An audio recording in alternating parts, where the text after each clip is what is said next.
Got one guy for tomorrow night. Are you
Well.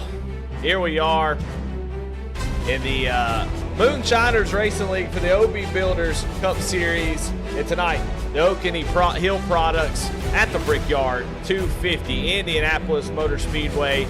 And I mean, just a beautiful place, a hollowed ground, if you will. And tonight, they're going to take some stock cars around this thing. 100 laps for some really awesome action. Probably way better product than what you saw on track in real life. I'm Eddie Smith here tonight with my co-commentator, Jake Reeves. Jake, how you feeling tonight?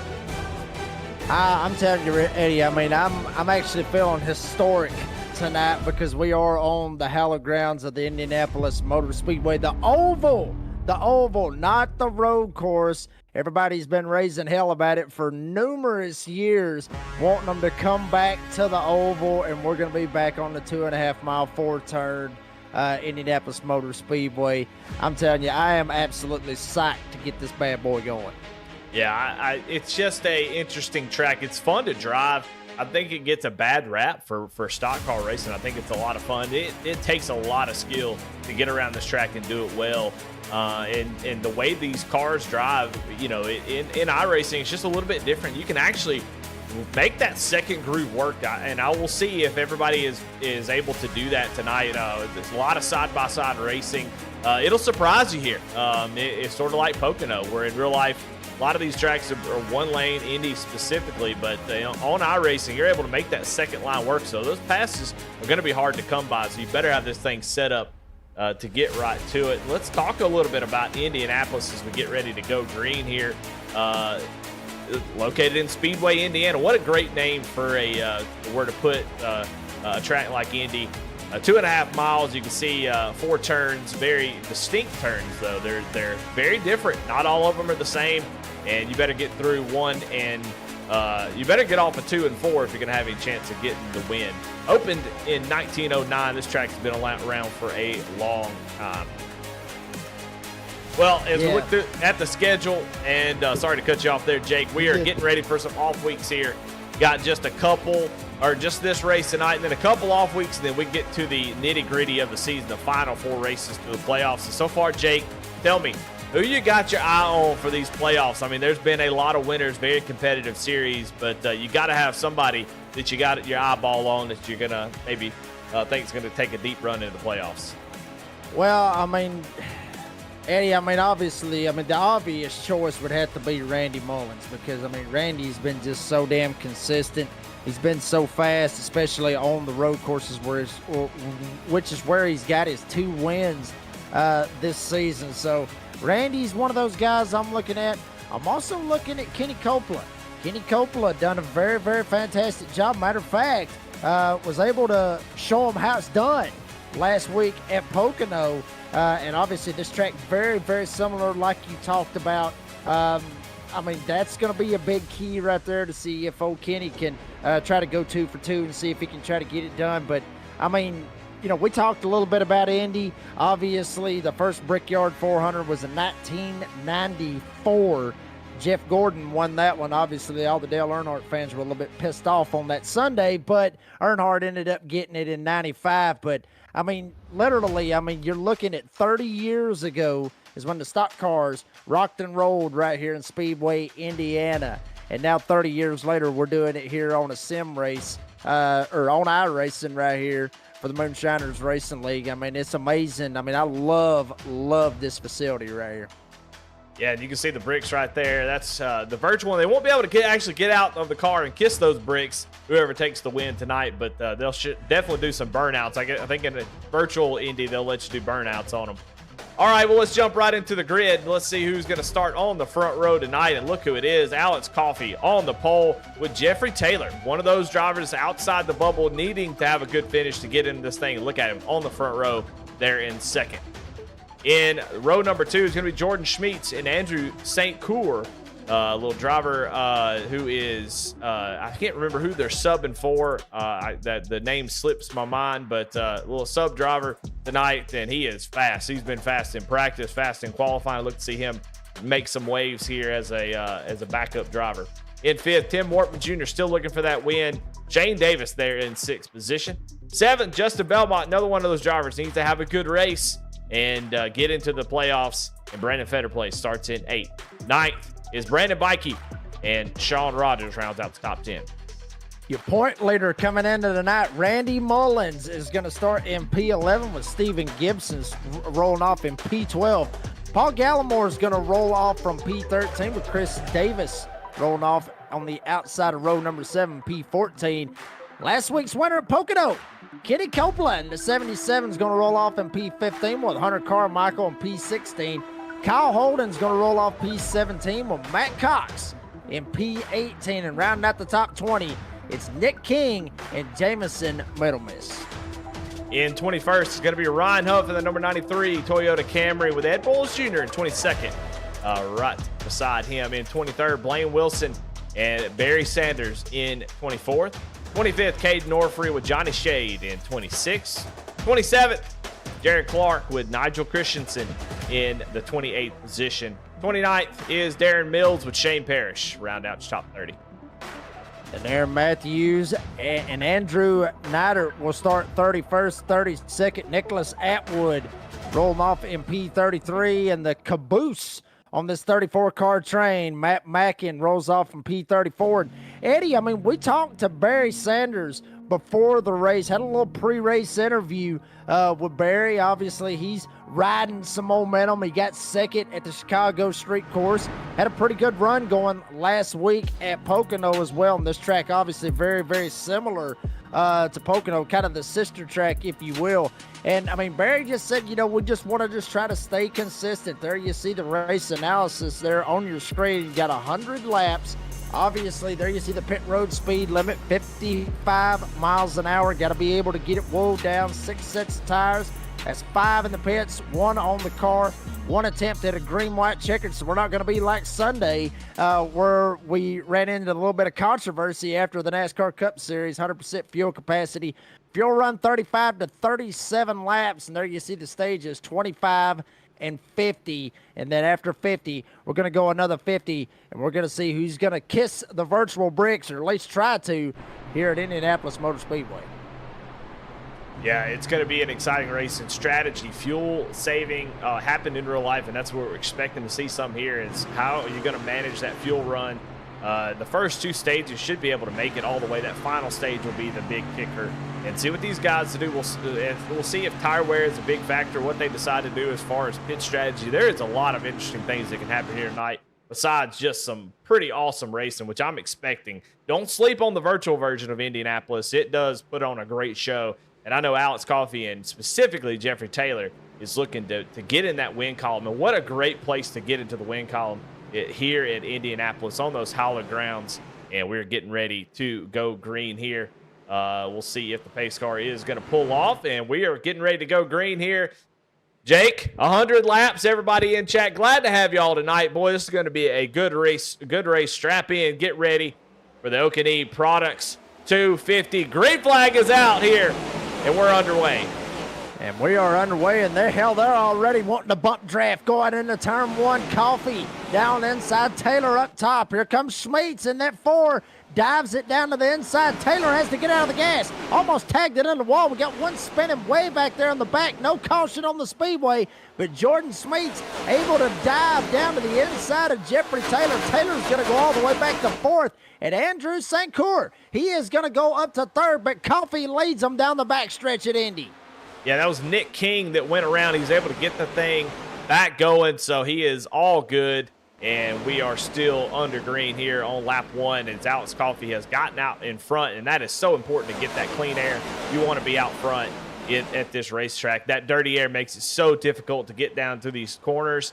It is very tricky and something that we have mentioned already before, but we'll kind of harp on it a little bit, how important it is to get right down to the inside line. You can see Jordan Schmeet's going to give up.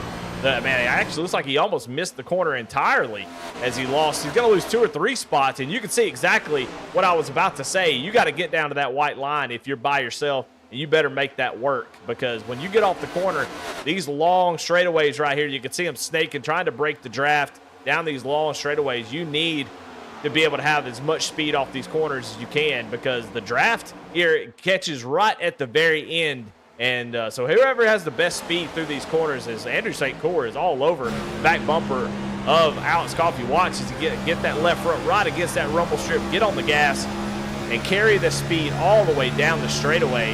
That's the most important turns, 2 and 4. If you do not get those right, you're going to have a really bad night. Yeah, but I mean, let's not mistake 1 and 3 as well. We just saw Jordan Smeets. What exactly can happen if you miss the corner or lock up the brakes? And that's what he did. I mean, he literally slid the whole left front of the wheel, and that basically just put him in that position to where he just had to jump up. And then there you saw the freight train just be able to shoot by him. You see Coffey trying to see if he can break this draft. St. Cyr trying to stay in that draft as well. Taylor and TWJ. Tim Workman Jr. trying to get the draft. Schmeet's back there just trying to hold on and try to see if he can get around TWJ. But the battle for the lead is on right now, Eddie. St. Cyr wants to get this lead and wants to get out there in that clean air and be able to not have to worry about all that dirty air. He's wanting to get around Coffey right now. Yeah, and I was going to ask you that. You seem to think he wants to get around him. I was curious to see if maybe, if there's any kind of fuel-saving ideas. I just don't. He's going to go around the outside and, misses the groove there, but able to make it work on that outside. We talked about this is a 2-groove track.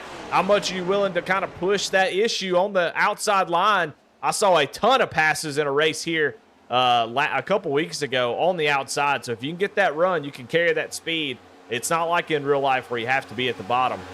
You can definitely make it work, and you can see, get side by side, what happens, Jake? Everybody joins the party.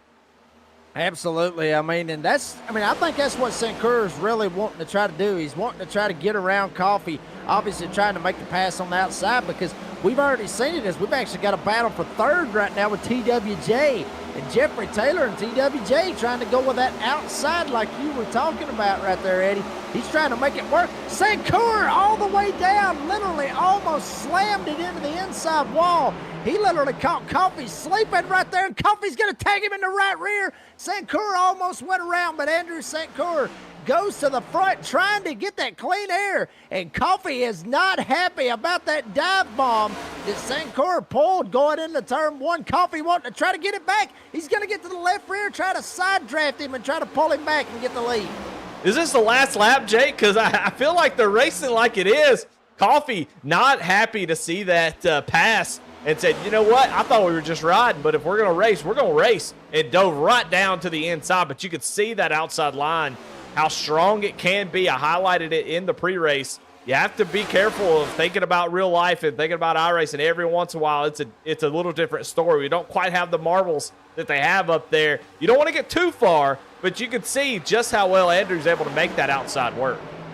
Yeah, I mean, he's able to really hold it down, trying to see if he can pinch Coffey down. That way Coffey may have to get out of the gas. That way you can't slide up a little door banging between St. Cyr and Coffey. I'm telling you, Eddie, you are right. They are racing like it is the last lap. That's going to open the door for Brandon Bikey up here. Literally 2 by 2 with the first 4 cars. As now the 83 of TWJ trying to get up into this battle. But now Coffey gets on the brakes and surrenders the lead to Andrew St. Cyr, but it's not over yet. Here comes Coffey, dives it down to the inside. St. Cyr chops his nose, and Bikey will go to third. He'll go by Jeffrey Taylor and TWJ trying to go, and here comes Shane Davis as well. Man, oh man, that battle for the lead really kind of made a choke point up here in the top 5, and man, it is wild, wild, wild at the moment. Brandon Bikey, I mean, he is up 6 spots from where he started. He is on the move right now, making moves like Kyle Larson on Sunday, and he is now looking to the inside of maybe trying to take over that 2nd spot. So Brandon Bikey looking quick here early in this race. You know, I was going to ask you, Jake, do you think these guys, especially someone like Jeffrey Taylor, looking to maybe just ride in the top 5? But I'm not sure that's the option. I don't think you can. No, I mean, I really don't think you can, honestly. I mean, as aggressive as these guys are being up here, obviously stage points will be awarded at lap 25. But I'm telling you, I mean, I'm with you. I thought they might just ride around, maybe try to get up there to the top 10, that everybody in the top 10 just be comfortable and just be tickled to death that maybe they can get some stage points. But hell no, here comes Bikey to the outside of Coffey, trying to get second. There you see TWJ, Tim Workman Jr., trying to figure out if he wants to go high or go low. Bikey's still up on the top side. You see it right there live on B-Speed. Bikey sends it on the top side. Got to be careful coming off two. Don't slap the fence. Now they're going to be side by side once again. And there you go, TWJ. Go ahead and one-handed at 180 miles an hour down the backstretch in Indianapolis. Yeah, it is so tough to be in this situation because you don't know where to go. I mean, you'd love to go 3 wide, but man, you hate to be that guy early in the race. You know, it's always tough to when you have those opportunities. But if you look behind Tim Workman Jr., I mean, it's not like he's got a whole lot of room to play with. He's got to get going and get gone if he's got a car that's fast enough. So it's tough. It's a tough decision to make, to try to be patient, especially when guys are running side by side. But you're starting to see that outside line become a more prevalent here as you see Shane Davis going up to the outside to try to kind of freight train Alex Coffey. So Coffey in trouble here. He's going to need to get kind of single file in a moment. And while all that's happening, Andrew St. Cour has kind of pulled away. Yeah, he's kind of checked out right now. I mean, literally got about a second lead. You see it right there on the left side on the pylon over Brandon Bikey. You see Coffey, he's like you said, literally fixing to get freight trained. Here comes Jeffrey Taylor and Sean Rogers right behind him, as well as Jordan Schmeets, who started third. He slipped back a little bit all the way back to the 8th spot. But, I mean, this outside lane is starting to really work. It's like you talked about. They really wouldn't do this kind of stuff in the real race because of the marbles and all that other good stuff. Sim racing a whole lot different. Now Coffey is going to be able to slide up. He's going to get in behind Sean Rogers, kind of cut off Jordan Schmeets. And now Schmeets might be thinking about trying to jump to the high side and maybe try to get a run, see if he can get around Coffey as well. Yeah, and just to kind of explain, if you're not just why is this working so well on the outside? Well, iRacing really loves the high lines as far as giving runs, and we talked about how important it is to get off the corner with speed. And we've already talked a little bit about the marbles, but in those grooves, both those grooves have really good grip. And when that's the case, the outside line here at Indy, with the straightaways being so long and the runs off the corner really making a big difference with the top speed at the end of those straightaways, that's why that top side is so strong. You have full grip there. You're able to gas it up. The car does what it wants, but you also pinch the guy down on the bottom. When you're going down, and we'll take a look at on board with Andrew St. Cour here as he goes right down. You can see him putting the left front down below that white line, and he wants to come up the track here. So he is diving from the top side. Do a little bit of brake, but get right down to the bottom. Gas it up so it rotates. You see he wants to exit all the way out towards the wall to get the best run that he can, not scrub speed. But if he doesn't, because there's a car on the outside, he's not able to carry that speed. Well, I'll say this. He better find some speed pretty damn quick because Brandon Bikey has started to close the gap. He closed the gap at 0.2 of a second that last lap. Got it up to about half a second right now behind St. Cour, and it is starting to shrink. St. Cour, like you talked about, running a very consistent line and running very, very smooth. But Bikey, he may be running a little bit smoother and also a lot faster. He's starting to get that draft off of St. Cour and see if he can try to suck up and get to him. He may be pulling TWJ along with him as well. Yeah, if you're up in this top 5 at the moment, you're big. I mean, right now the top 4, Jeffrey Taylor's in danger of losing this little draft pack. But right now you don't want to spend a whole lot of time side by side now that we've kind of let everything settle out. We're starting to spread out just a little bit. If you're in this top 3, top 4, you really want to focus on the draft and make sure you don't get side by side. So I would imagine, knowing how smart Bikey is, if he gets up here too, Andrew, he's going to ride behind him, Tim Workman Jr. the same way. Because if they work together here, they can really start to pull away and make everyone behind them pretty much a non-factor for this first stage. So we'll see what they decide to do. We've already seen how getting side by side has really kind of pulled everybody back into the battle. So Brandon Bikey's got to be pretty smart here about how he handles this if he does get to Andrew. You don't want to let all that space that you've created now kind of disappear. Well, I mean, honestly, you called it right there. It's if he gets to St. Cour. I'm not even going with if. It's a matter of when he gets to St. Cour. He knocked off 2 more tenths right there. So Bikey running a very, very consistent line, being able to close that gap on St. Cour. One thing that's kind of throwing me off right here is St. Cour is not driving down to the white line all the way down the back stretch or the front stretch to try to break that draft, keep Bikey from trying to catch up. I mean, we've already seen that a couple of times with Coffee trying to do it as well, and even Sankura done it earlier on.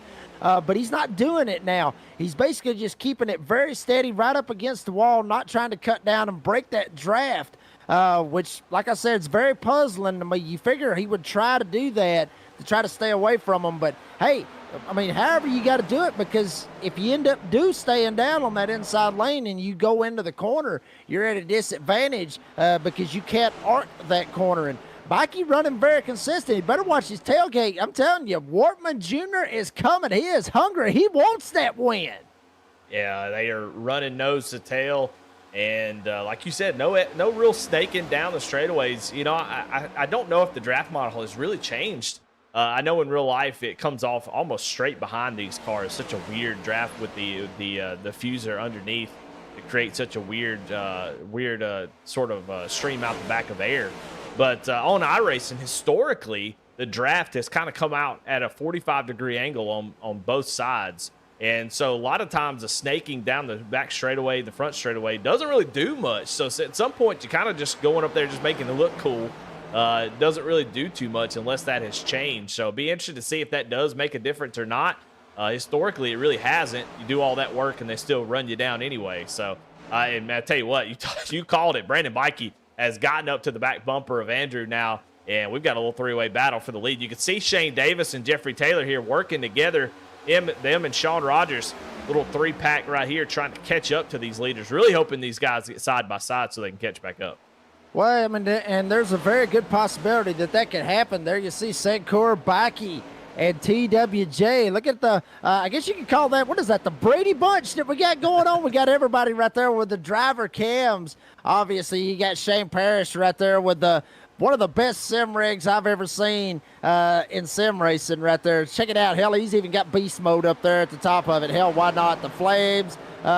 I'm not even sure. What is that, PVC pipe? It might be. I'm not real sure what exactly it is. But, hey, hell far. I mean, if you can make your rig however you want to do it, I mean, it looks a hell of a lot better than mine. But, I mean, you're still seeing this battle up here as Bikey was able to get to that back bumper of Sankura. But, I mean, that dirty air will come into effect. Now Sankura starts to get a little snaky now. Dove down a little bit, maybe try to cut that air off. But still, I mean, this dirty air is really starting to affect Bikey. This may open the door for TWJ to try to dive down to that inside and maybe have a shot to try to go for second. But Bikey was there. Bikey was there.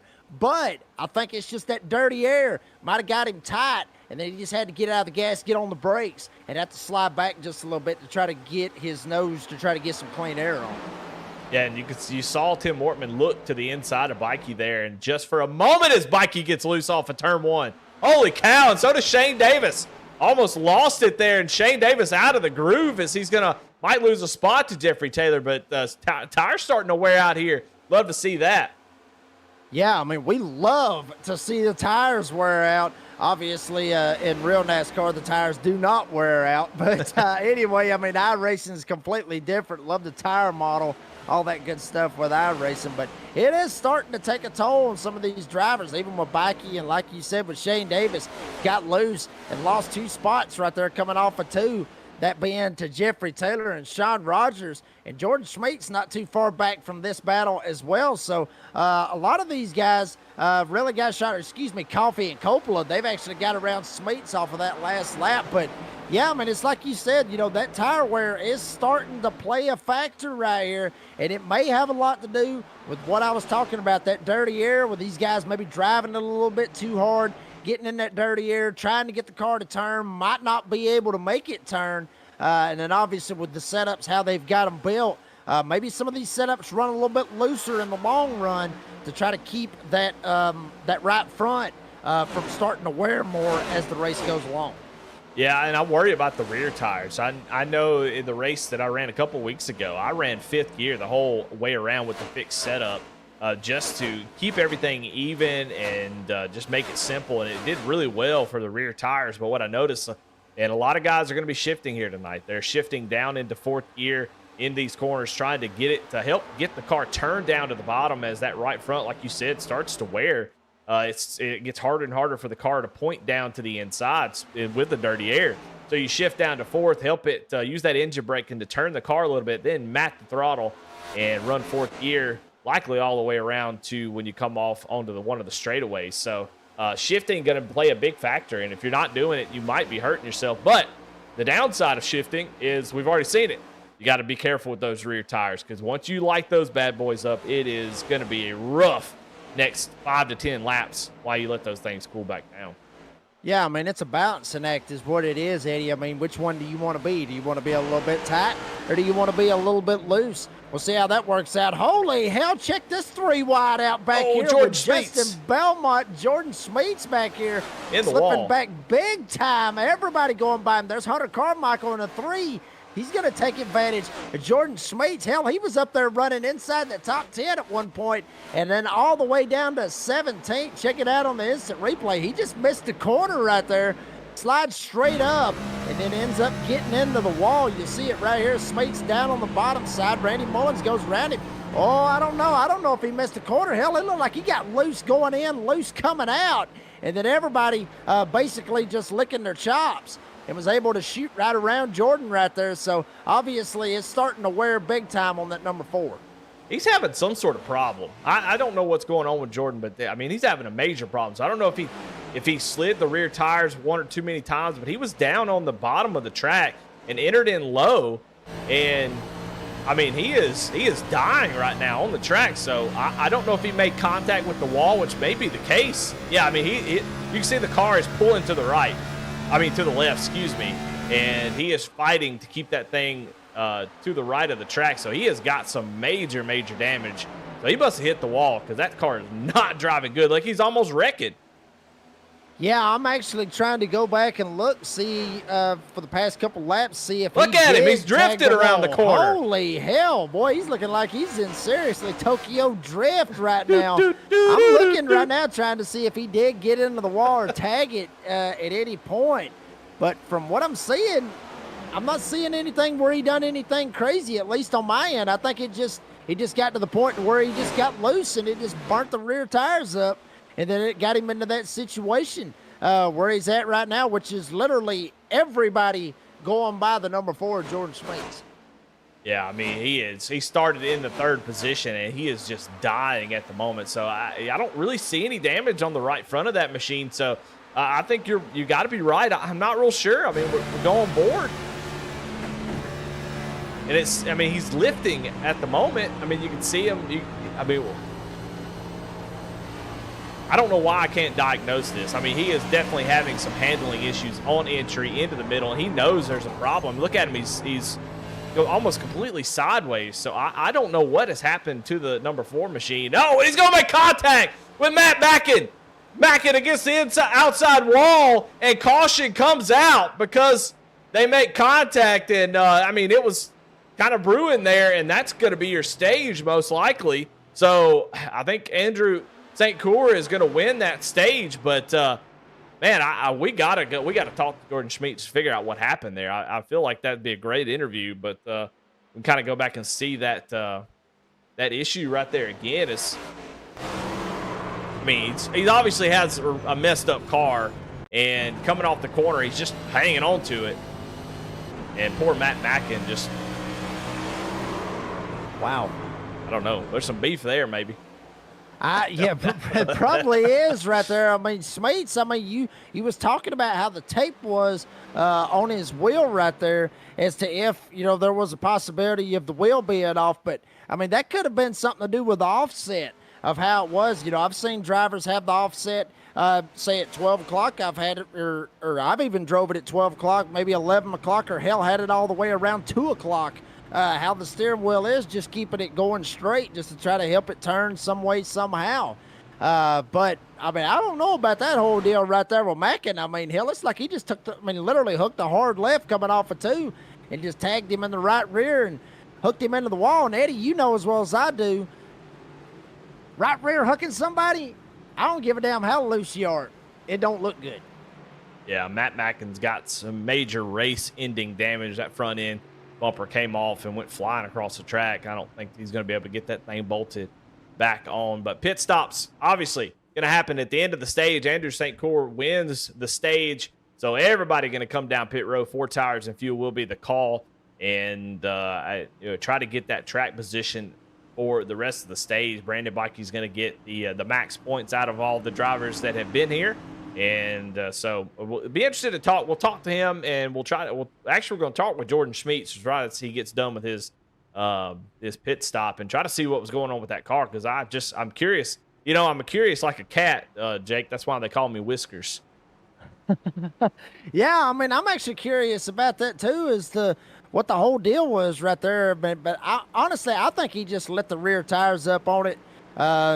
Just from what I was seeing right there, and then maybe however his setup was, maybe it built loose, and then maybe it just got to the point to where it was just too damn loose. I mean, the track temp's not that high. It's at 105. I've seen it way higher than that. But Eddie, pull him in there. Let's see what's up. Yeah, we got Jordan Schmeets in chat, and Jordan, it looks like you're about to call it quits here tonight. We'll get to a quick interview because we're just so interested to know what happened out there, because we saw your car was just kind of falling apart and you were dropping through the field. What happened? Uh-oh. He may have called it quits really quick and just called it completely out, or not wanting to talk. Jordan, this is Eddie and Jake in the booth. You got a copy? I don't think he wants to talk about it. I don't think he wants to talk. But we'll get Andrew St. Core up into the chat. Andrew, congratulations on the stage win, man. Very, very fast number 12 machine. Looks like you got out front pretty early. That Dark Horse Mustang looks really, really fast. It looks like you're going to get beaten out by Brandon Bikey on out of pit road. But how's that car driving here tonight?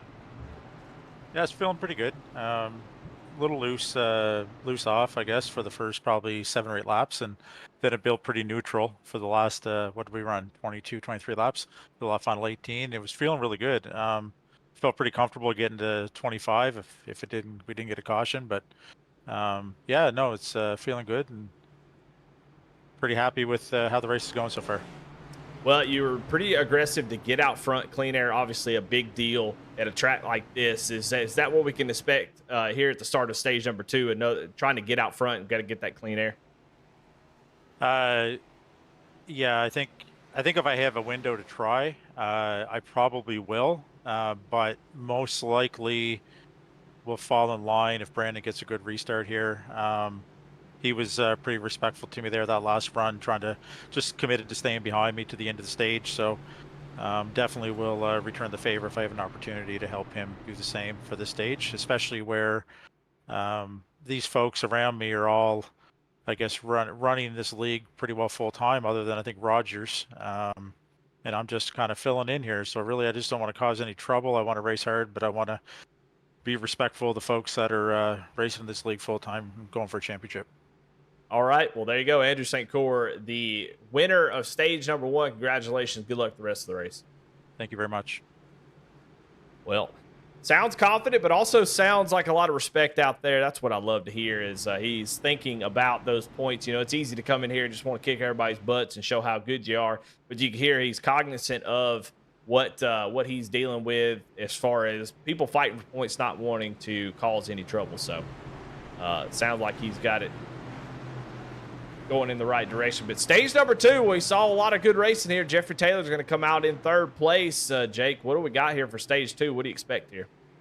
Well, honestly, I expect most of what the same was right there. Probably some hard racing right here at the start. Probably see a lot of drafting. Maybe even see some bump drafting. Hell, we saw that literally at the start of the race. But I think you're going to see a lot of that right here in stage 2. But stage 3, that's when it's going to get really interesting. Well, Barney's got the green flag in hand. Brandon Bikey will lead us down to the start of stage number 2. And there you have it. Green flag is out, and we're back racing. Stage 2 underway. We'll see if Sankura is going to try to jump down in behind Bikey. Bikey does get a pretty good restart, but now Sankura is going to slide right into the hole, right into that 2nd spot, right in front of Jeffrey Taylor. Taylor's going to sit in 3rd, Rogers in 4th, TWJ in 5th, Coppola 6th. Everybody looking like they're trying to be single file. And literally until you get back here around Hunter Carmichael and Alex Coffey, that's when all hell really starting to kind of break loose back here, as that's when you see some 2 wide racing back there with Randy Mullins back there trying to advance. as well as Kyle Holden, I believe that is. Excuse me, that's Blaine Wilson. Blaine Wilson started 23rd in the field and trying to get up here and get himself into the top 10. He's got to get around Kyle Holden to do it. But Blaine Wilson, one of the big movers so far in the field this far. Yeah, I mean, and talking about big movers, there's been a bunch. Brandon Bikey up 8 spots. Sean Rogers up 6. Kenny Coppola up 9. Matt Cox up 11. Blaine Wilson up 12. Shane Parrish back in 18th. He's up 12 positions. So a lot of guys moving up, and we haven't had too many big incidents. It's Ed Bowles. I spoke too soon. Well, there's broadcaster curse right there. Ed Bowles Jr. has gone around, and caution comes out, and boy, that motor does not look good. No, it doesn't. I mean, hate to see it right there for Ed. Obviously, you see the black, gray, whatever the hell color you folks want to call it out there. Shout out there in the live chat. What color y'all think that one is? I'm going with dark gray smoke out from Ed Bowles Jr.'s number 38. And I'm looking back on the replays. Everybody's going to see it right on the instant replay. I mean, he just snaps loose right there. Almost ended up cleaning out Darren Mills. He tries to get it straightened out. It hits the wall head on. And holy hell. That's Matt Mackin again. Mackin basically just sends it in there and just T-bones Ed Bowles Jr. Ed was gonna be okay. It scared me, Jake. He nosed it in there a little bit. He was gonna be all right, and then Mackin just says the hell with it and just sends it right here. See him up on the top. Bam! Wow.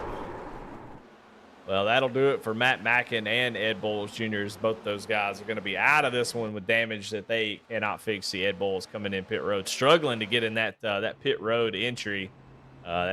He's going to go get some damage fixed, but I don't think there's much they're going to do. Them pit road guys are going to, when he pulls in the stall, they're going to just stand there like, what do you want us to do here? We ain't got nothing for you, bud. I mean, yeah, literally, you see nothing on the front. The damn right front tire barely is turning. And obviously smoke bellowing out. I guarantee you right now, that's at least 30, maybe 40 minutes of required repairs. And then you got to deal with the optional repairs as well. If he's lucky, I've seen it glitch. I have seen it glitch, Eddie, where you may get like 25 seconds of required repairs and then maybe 40 minutes of optional repairs.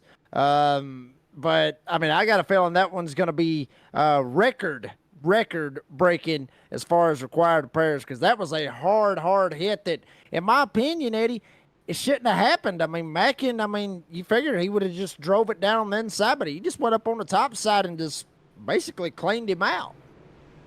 Yeah, I think wrecker was the right word there, because that's where that car is going to end up.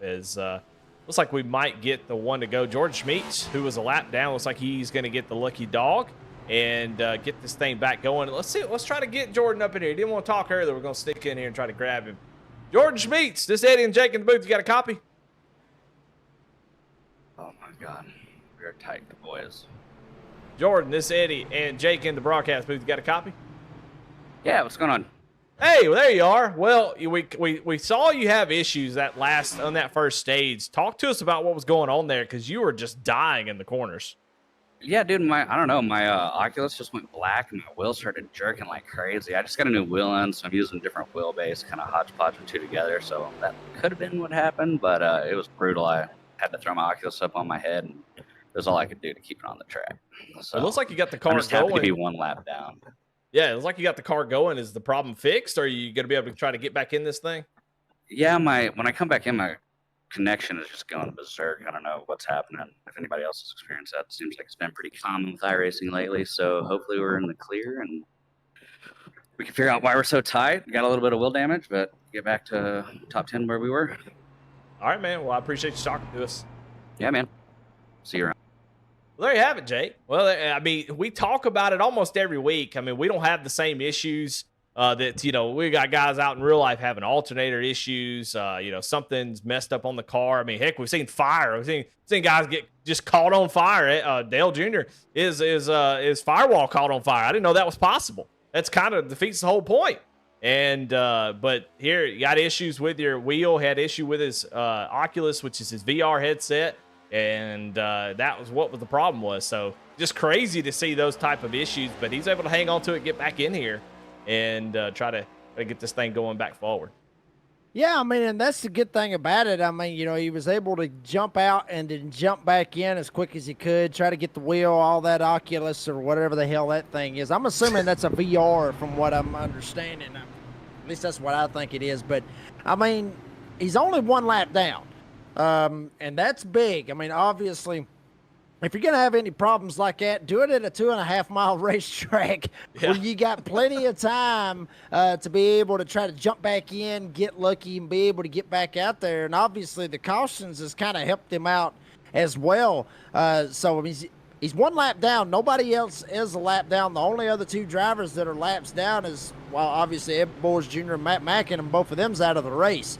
So if another caution comes, which odds are here in the next 20 laps, there's a guaranteed caution at lap 50 for stage 2. So Jordan is going to get back on the lead lap and still have a shot. And he was up there running the top 10 before all the craziness happened with that number 4 machine. So he does. I mean, it's like he said, to be able to get back up there in the top 10, he's got a shot to be able to try to pull it off, but it's still a long road. Yeah, I mean, in real life, I think you could equate something like that to maybe like a loose wheel. You go down pit road, you come out, and the lug's not tight. It's kind of all over the place. You have to come back down pit road. So it's funny how in virtual world, even though we don't have a lot of the same issues that those guys have, there's a lot of things these fellas deal with, and you have to overcome. It's easy to say, oh, I'm just going to quit, but Jordan has no quit in him. Comes down pit road, exits out, gets everything set back, gets back on track, and like you nailed it. Just 20 laps, he'll be back on lead lap. I mean, nobody's getting lapped here in 20 laps, so he is still in a good position to try to make up for that issue. But right now, it's all about Andrew St. Cyr and Brandon Bikey as we get ready to take this green flag as 20 laps to go in this stage. We'll see what happens. Pace car is off. Andrew St. Cyr up top. Brandon Bikey down on the bottom. Jeffrey Taylor, Sean Rogers. That's the top 4. Green flag in the air. Both of them fire off, but Bikey's going to get a pretty good jump. And he better get him a pretty damn good jump because Jeffrey Taylor is all over his back bumper trying to shove him going into turn 1.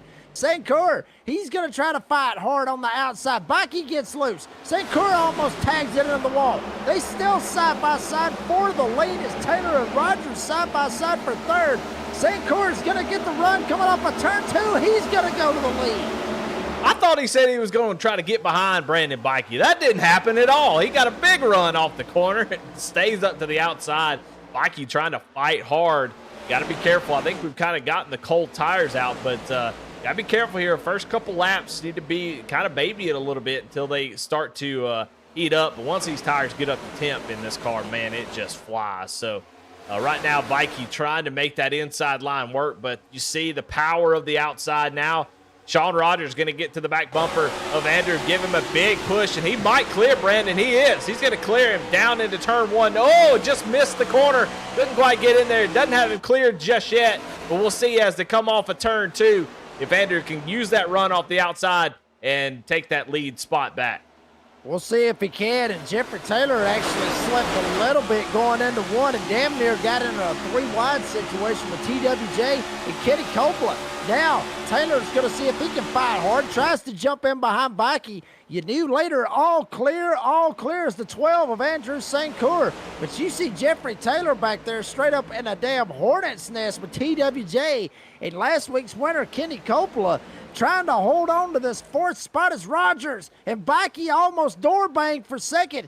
They're racing their hearts out. We got guys hitting the wall coming off of turn 4 trying to keep it straight.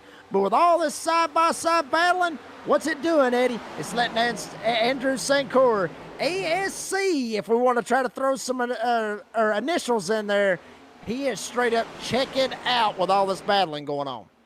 Yeah, it was Justin Belmont and Jarrett Clark who made contact with the wall there at the top of your screen. We kind of see it as they were coming off the corner. It looks like those guys are going to make some damage. That if you're going to get a little bit of right front damage, now's the time to do it before that final stage. You do not want to do that with that final 50 laps. But, yeah, everybody kind of settling in here and, talk about acronyms.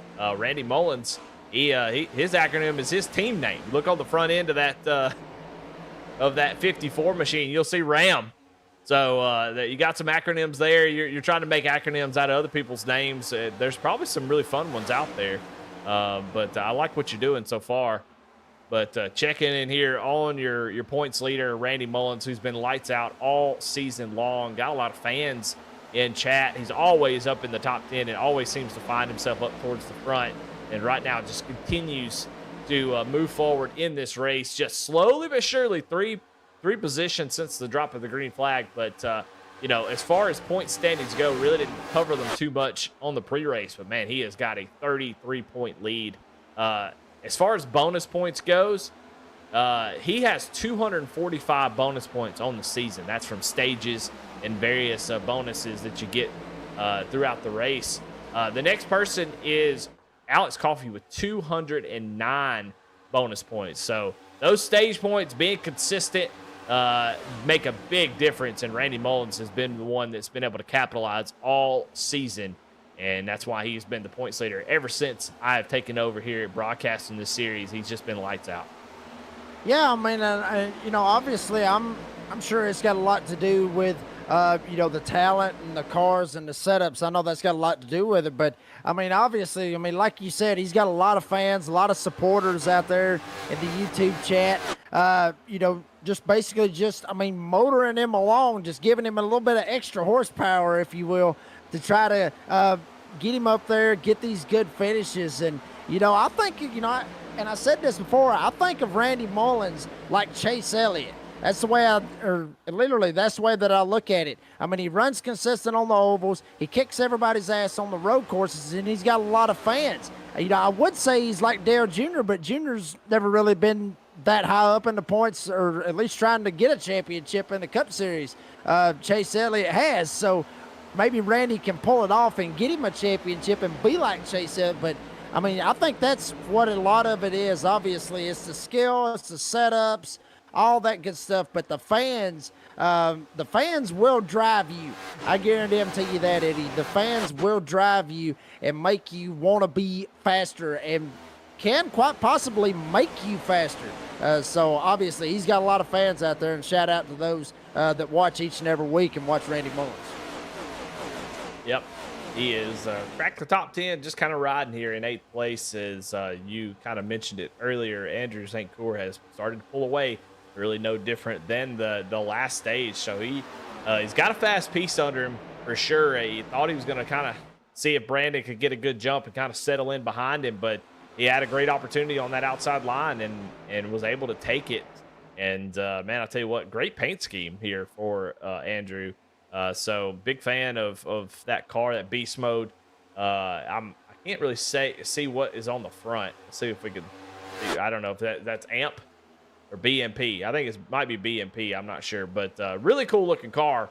Definitely a head turner for sure. Yeah, I mean, that's what I'm actually looking at. Yes, it is BMP. Eddie, you may have to help me on that one. Not real 100% sure what BMP is, but, you know, hell, maybe if he ends up winning the race, like he's doing pretty good right now, I mean, he's been very dominant this race. Maybe he can clarify us what BMP is. I'm assuming beast mode something, beast mode performance probably. I'm assuming that may be what it will be, but, I mean, literally, he's been beast mode. You know, obviously had to battle off Alex Coffey right there at the start and ran the top side, and then basically Coffey just had to let him go. And then at that point, St. Cour basically just pulled away. And the only other challenger he's really had is Brandon Bikey back there in that second spot. And Bikey's starting to close that gap little by little. He catches him right there at the end of the stage, which is what he did at the end of stage 1. He's starting to close in on him right here at the end of stage number 2. So we'll see if Bikey can get to him, complete that pass, and get some playoff points and try to win stage number 2. We saw that the last time where Andrew kind of pulled away, not quite this much, but Bikey was able to run him down with some help from his friends pushing him down the straightaways. So we'll see if he's able to catch back up. I mean, right now Andrew, as he was the fastest car on the track last time by, so the draft not being a huge factor at the moment. So these guys are going to have to work together and try to figure out a way to get back up there. But right now, Andrew's starting to kind of pull away, setting himself apart as probably your favorite to win this race at this point, because really nobody's been able to really touch him in the first 2 stages. So we'll see how that changes. I mean, he only lost the lead because his pit crew didn't get him out front. I mean, he's probably got a part-time pit crew now that he's sort of a fill-in driver. So he's having to work against that. Let's go back through the field a little bit. Let's try to watch some of this passing going on. We talked about Blaine Wilson earlier in the race, started all the way back in 23rd. Now he's battling side by side with 3-time winner in this series, Kyle Holden, this season. And Kyle Holden, a little surprised that we haven't seen him up front. Did not have a great qualifying effort. Started about in the 17th position.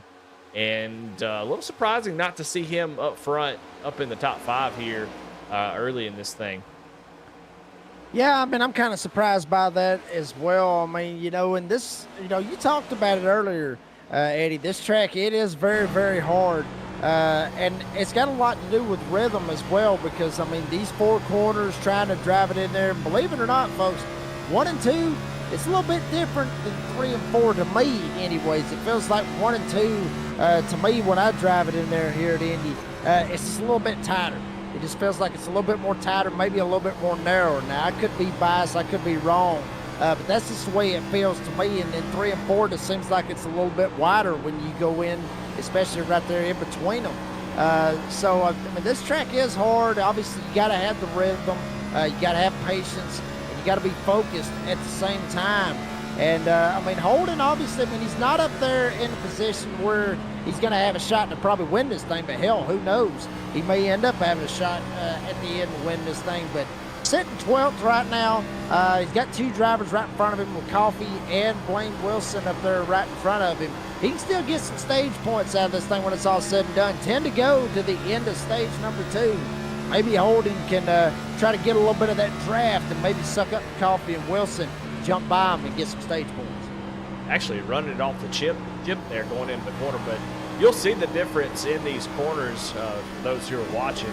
Turn 2 right here is the biggest one. This is why the different corners, like you said, Jake, feel different. Look how difficult turn 2 is. It's such an odd corner.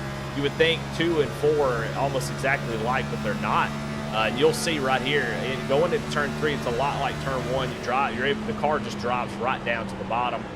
You can get that car turned, and you'll see turn 4 is very similar, just a little bit different, but pretty similar to 1 and 3. You can see how the car just goes right down to the bottom.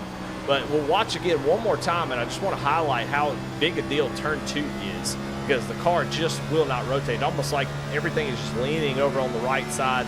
And it's just so dang difficult to get that thing down into the corner. You see it bouncing off the chip again, not shifting. He's able to drive right down to that curbing. Well, watch turn 2. It is so hard to get this car down to the bottom. Yeah, I mean, and that's one thing about that, Eddie. You just mentioned. He's not able to get down to where he was getting in turn 1, and that's just the speed difference of coming off that corner. So, yeah, it's difficult. Yeah, I mean, and Eddie, and you talked about it a while ago with the shifting and everything that these guys are trying to do and everything. One thing about this, with these guys building these setups, obviously you can change that rear end gear and make it to where you don't have to shift. And that's exactly how Kyle Holden's got that rear end ratio laid out to where he doesn't have to worry about it. Literally, he can drive it old school, go first, second, third, and fourth. He don't even need 5th gear. That's why he's bouncing off the chip in 4th gear, and that's why he's able to pull that off. Just with how the setups is. I mean, that's just how you can make custom setups on iRacing, and I mean, you can literally change the rear end ratio on these things. You can't do it on the Xfinity or a truck, but you can do it on these cup cars. So that's going to be a big thing as well. And one thing about that as well that can help out with the shifting, or not shifting, excuse me, is you can keep 2 hands on the wheel all the time. You ain't got to worry about trying to downshift and then turn. You know, a lot of stuff can go on, and it can really screw you up and throw you out of your momentum or your rhythm or whatever. So I love that call right there of not shifting, because that'd be something I'd be doing, because if I was trying to shift and everything else, I would have probably already literally already blew the damn car up. Well, we saw some shaking up going on up front. Brandon Bikey gave up the 2nd spot to Sean Rogers as they start to separate themselves. A couple of part-time drivers.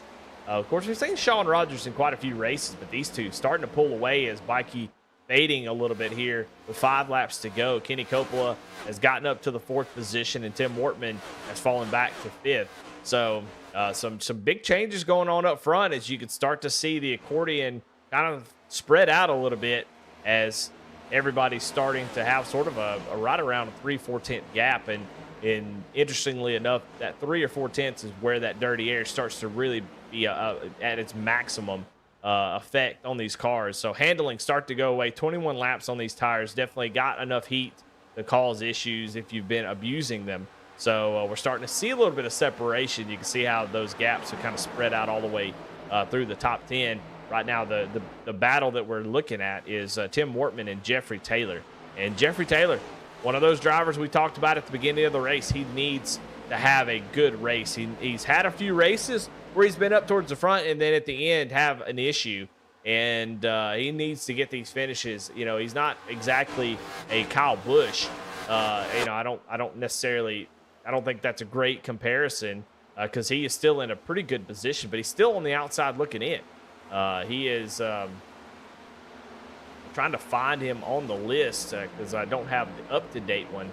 But, I mean, Jeffrey Taylor, it needs to have a good race tonight. So he's sitting in 6th position. If he can maintain that to the end of this thing, he is sitting 16th in the points right now. So that's not including some wins from some other drivers. Last week, he was one of the first drivers out, negative 60 points. So we'll see maybe after this week if we get an updated graphic just how far out he is. But, you know, he needs to have a good night. He needs to have a good finish. If he can get in position to win, doesn't seem like he has quite the speed to win tonight. But he needs to stay in position. You never know what can happen, and need to get that finish. I think that's what's most important for Jeffrey here tonight. Yeah, absolutely. I mean, and one thing about Jeffrey that I've noticed here ever since I've been a part of the Moonshiners Racing League is, man, I'm telling you, this man comes out with some kick-ass paint schemes. He really does. I mean, you see the beast mode right there all over the car. But, I mean, the big thing about it is if you look at the front, right there on the hood of the car, he's got the same exact logo, obviously, with BMP, you know, a Team Speedfire and all that good stuff. But the damn thing is in bricks. I'm not even joking, Eddie. I was sitting there looking at that a while ago. So he's literally got a BMP on his hood and all of it in the brick format or brick color. And there you see it right there. I mean, that is awesome right there. That is absolutely awesome. Obviously, we saw him about 2 weeks ago when they were at the Chicago Street Course, and he brought out, I mean, he literally brought out the Chicago Bulls paint scheme with the number 23, give us the Michael Jordan vibes. So I'll say this, Jeffrey Taylor, he is one of those guys that can seriously throw down some paint schemes. As we're actually seeing Brandon Bikey going down pit road right here. He may be trying to flip the stage, Eddie.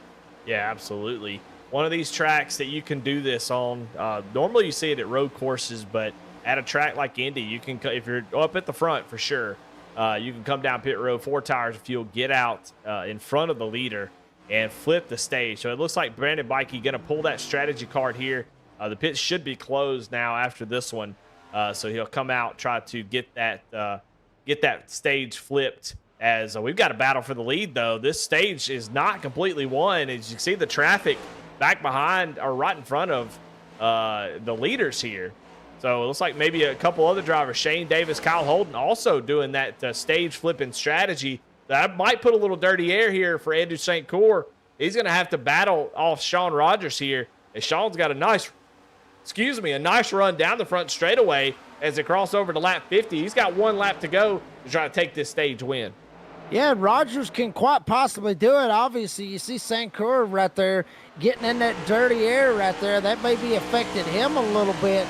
If Rogers has been able to close the gap up on St. Cyr for the final time here in stage 2, going down the back stretch off of turn 2, Rogers is there. But will he end up trying to get around St. Cyr? Will he try to put the bumper to him?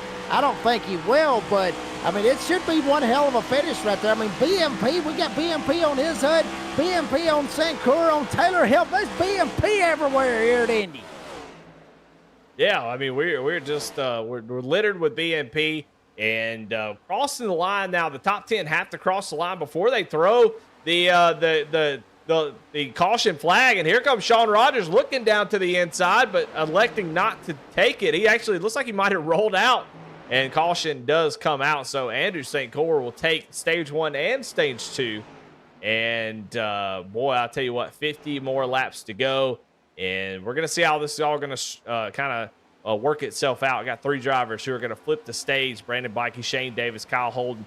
Those drivers, they are serious threats to win this race. So I think Andrew, you wonder, he doesn't really need stage points. Wonder if why he didn't maybe try to do that. No, he's here just for trophies, but he's gonna be back probably in about 4th or 5th place once they go back green. So he's going to put him in traffic. We're going to see what that number 12 machine has back in some serious traffic.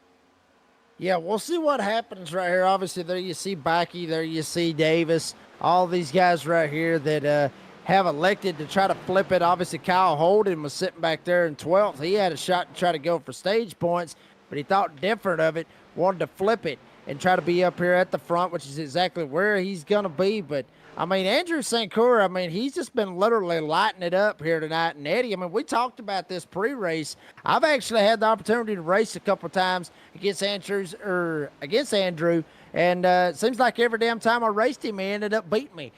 So this is a guy that, is very, very fast. He is dangerous here in these next-gen Cup cars right here, and he's showing it here tonight at Indy. I've never raced him at Indy, but I'm kind of happy I'm not racing him tonight because he would probably make me look like a fool right now. But I'll say this, it's not over, because in the words of Clint Boyer, this is about the time that all hell breaks loose.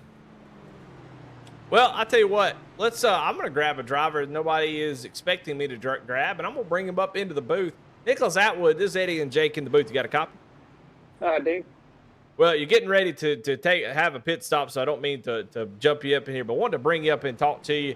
How's that car driving here tonight? How is that number 19 machine handling? You've already made up 8 spots in the race. You're looking to move forward. How's it feeling tonight?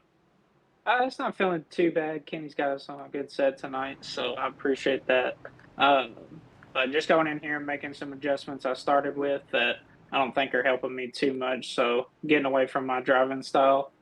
So hopefully that'll fix a lot of it, and I can continue to move forward. All right. Well, appreciate you talking to us. We're going to let you get your pit stop. Sorry to bother you here, but good luck the rest of the race. I appreciate it. Well, Jake, I wanted to grab, and no offense to Nicholas, but I wanted to grab somebody that wasn't in BMP, and guess who I grabbed? Somebody with a daggum BMP car. They're everywhere, Jake. They're like bed bugs. You just can't get rid of them. It looks like there's just a ton of them. We'll have to grab some of these other guys. So we seem to be highlighting a lot of. I tell you what, I'm gonna talk to somebody else. Nicholas Atwood, appreciate you talking to us. We're gonna bring the coolest name in the in the field, and it's Johnny Shade in that number 13. Johnny, this is Eddie and Jake in the booth. You got a copy? Yeah, I got you, boys. Well, man, that Reaper Speed Labs 13 machine is you're struggling back here. You made a couple spots up, but that Camry need to move forward. You're running in the 23rd spot. What are you trying to do to get that dig car up towards the front? Honestly, this isn't one of my better tracks, so the main goal is just survive, and if I can out-survive somebody else towards the end as it gets crazy, then I'll have a decent finish. But, yeah, we're playing with some things, trying to loosen her up, tighten her, see what helps me turn it through the corners a little better. It just seems like I don't have the same speed on the straights as everybody, so we'll see what we can do.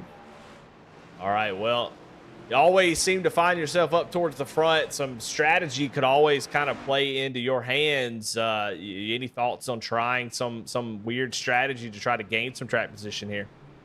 You know, I'm going to take your advice from last week, and I may try it, but I'm not going to put it on the broadcast, so I'm sure Jacob will like that too. I like it. Yeah, don't give away your secrets, even if we ask you. Well, all right, Johnny, we appreciate you talking to us. Yeah, 10-4, guys. All right, well, we do enough talking about the leaders and everybody running up front. Kind of wanted to bring some folks that are deep in the pack, but we like them and we like to talk about them, and we'll try to do that more often, especially when we have these caution field races. Try to bring some guys and talk to them about their race. I think Jake, me and you have kind of settled in on a pretty good little duo here in this booth. And so I think it's always fun to bring some folks up here. And heck, if you got somebody you want to bring up, you just grab them, you let me know, and we'll get them up here and talk to them. But getting ready to go green here on this start of stage number 3 here. And look here, got Brandon Bikey, Shane Davis, Kyle Holden, those guys who pitted early and flipped the stage, now got that track position. Andrew back and forth. Yeah, I mean, obviously, in there you see Sean Rogers right there in 5th. You got TWJ, Jeffrey Taylor, 6th and 7th. With Kenny Coppola, last week's winner. Kenny actually finished 3rd in stage number 2. He started in the 15th spot. So, I talked about it earlier, Eddie, with, Pocono and Indianapolis, both of them kind of being sister tracks or however you want to look at it. And I mean, obviously with the straightaways and all that good stuff there, you see right there, Kenny Coppola got the rig going on. Shout out to the 19 flag over there, the Martin Truex Jr. flag, and also being able to chug a beer right here on a Wednesday night live on V-Speed. But, I mean, Coppola's got the speed. And, Eddie, we've heard it numerous times. We hear, drivers say it all the time. Well, Kenny's got us a good setup. Kenny's got us a good setup. Kenny's got us a good setup. I mean, hell, we see it. I mean, it's like we hear it every damn week. This is the guy that you see it on your screen. He's the one that's building these setups, and he's the one that's, I mean, he's showing them how to do it right here. So I would not be surprised. He's going to be the one that I'm really going to be keeping my eye on, is that 77 at Kenny Coppola. I know St. Cora's been up there, Rogers, Bikey, all that. Coppola's going to be the one to really watch right here in this stage 3. Watch out for that 77. Pace car getting ready to pull off. Bikey, Davis, your front row. Whoever gets the biggest push might be the one that gets the lead. Going down into turn 1. Green flag is out. Bikey going to get a great jump here as they go barreling down the front straightaway, as Bikey going to get the push he needs. Now out front. We talked about, where is Kyle Holden? Where is he at? Where is he going to be? Up at the front. Look at him up in 3rd spot. Yeah, and here comes Holden down to the inside. Shane Davis up top. Holden trying to get a little side draft, maybe pull Davis back a little bit. Davis is going to slide way up the racetrack, jump right in front of Andrew St. Coeur. Now he's going to dive to the inside. Holden is going to be up top. And now St. Coeur maybe thinking about 3 wide. They're going to door bang going into turn 3. Holy hell, boy, that's how you get it going right there. That's how you spice it up and get stage 3 started here for the Moonshiners Racing League. Shane Davis, Kyle Holden door banging right in front of St. Coeur. And St. Coeur's going to slide up the racetrack a little bit. That might have got him kind of scared right there for a second, seeing all that, because honestly, Andrew St. Coeur has not been in this situation all night long. Yeah, and Kyle Holden did a great job of holding on for that 2nd spot, and that's paying him dividends. As you can see, Andrew St. Coeur now falling back through the field. We kind of talked about what would happen if he got back in traffic, and I think you're right. I think he was just trying to take it easy there. Didn't want to get into some mess, but he is in the hornet's nest at the moment, as here comes Sean Rogers, who is 2nd. You know how fast he is. That long run speed of that 81 machine is definitely there. So these two right here want to kind of battle it out here. They're going to make a little bit more contact. Andrew's going to get pushed up out of the groove again as Sean tries to take over that spot. So, hey, look, there is a lot of door banging going on for the door banging download host. Absolutely. I mean, they are still almost door banging. Rogers tried to see if he can get the side draft on the left rear, try to pull St. Coeur back. And honestly, there's a driver right behind them we haven't talked about all night long. Matt Cox in that 32 started 18th. He's up inside the top 10. He has been able to jump up here and get it going, sitting in 8th. And how about the guy sitting back there in 10th? Started 30th on the field. That is Shane Parrish, the one that's got the badass rig, literally. He's sitting back there comfortably in the 10th spot right behind Jeffrey Taylor. So, I mean, a lot of guys getting a lot of big moves. Obviously, there's one back there as well as the 5. You see him back there. Aaron Matthews, he started 31st. He's sitting up here in 12th as well. There you see Shane Parrish right there. Get the driver cam going on right now. All focus right now out of Shane Parrish right here in stage number 3. Well, he's doing something that I always love to see, which is these guys leaning into the corner. It's such a natural, like you look at him, he's leaning into the corner. It's such a natural movement to make, especially on a track that is so precise like that. And he's trying to hit every every part of the corner just right. Look at him. He's leaning. He's like he's focused in on it, leaning all the way in. So he is trying to get that 66 machine. We know how fast he is. 20 spots at Indy is very, very impressive without making some wild pit strategy. So we know he's got the speed. Does he have the time, though? At 100 laps, he's up 20 spots, but this is only going to get harder as he gets up inside the top 10. He's only got 40 laps to go, so he's going to have a lot to do here to get up towards the front. But that beast mode, another beast mode car out there.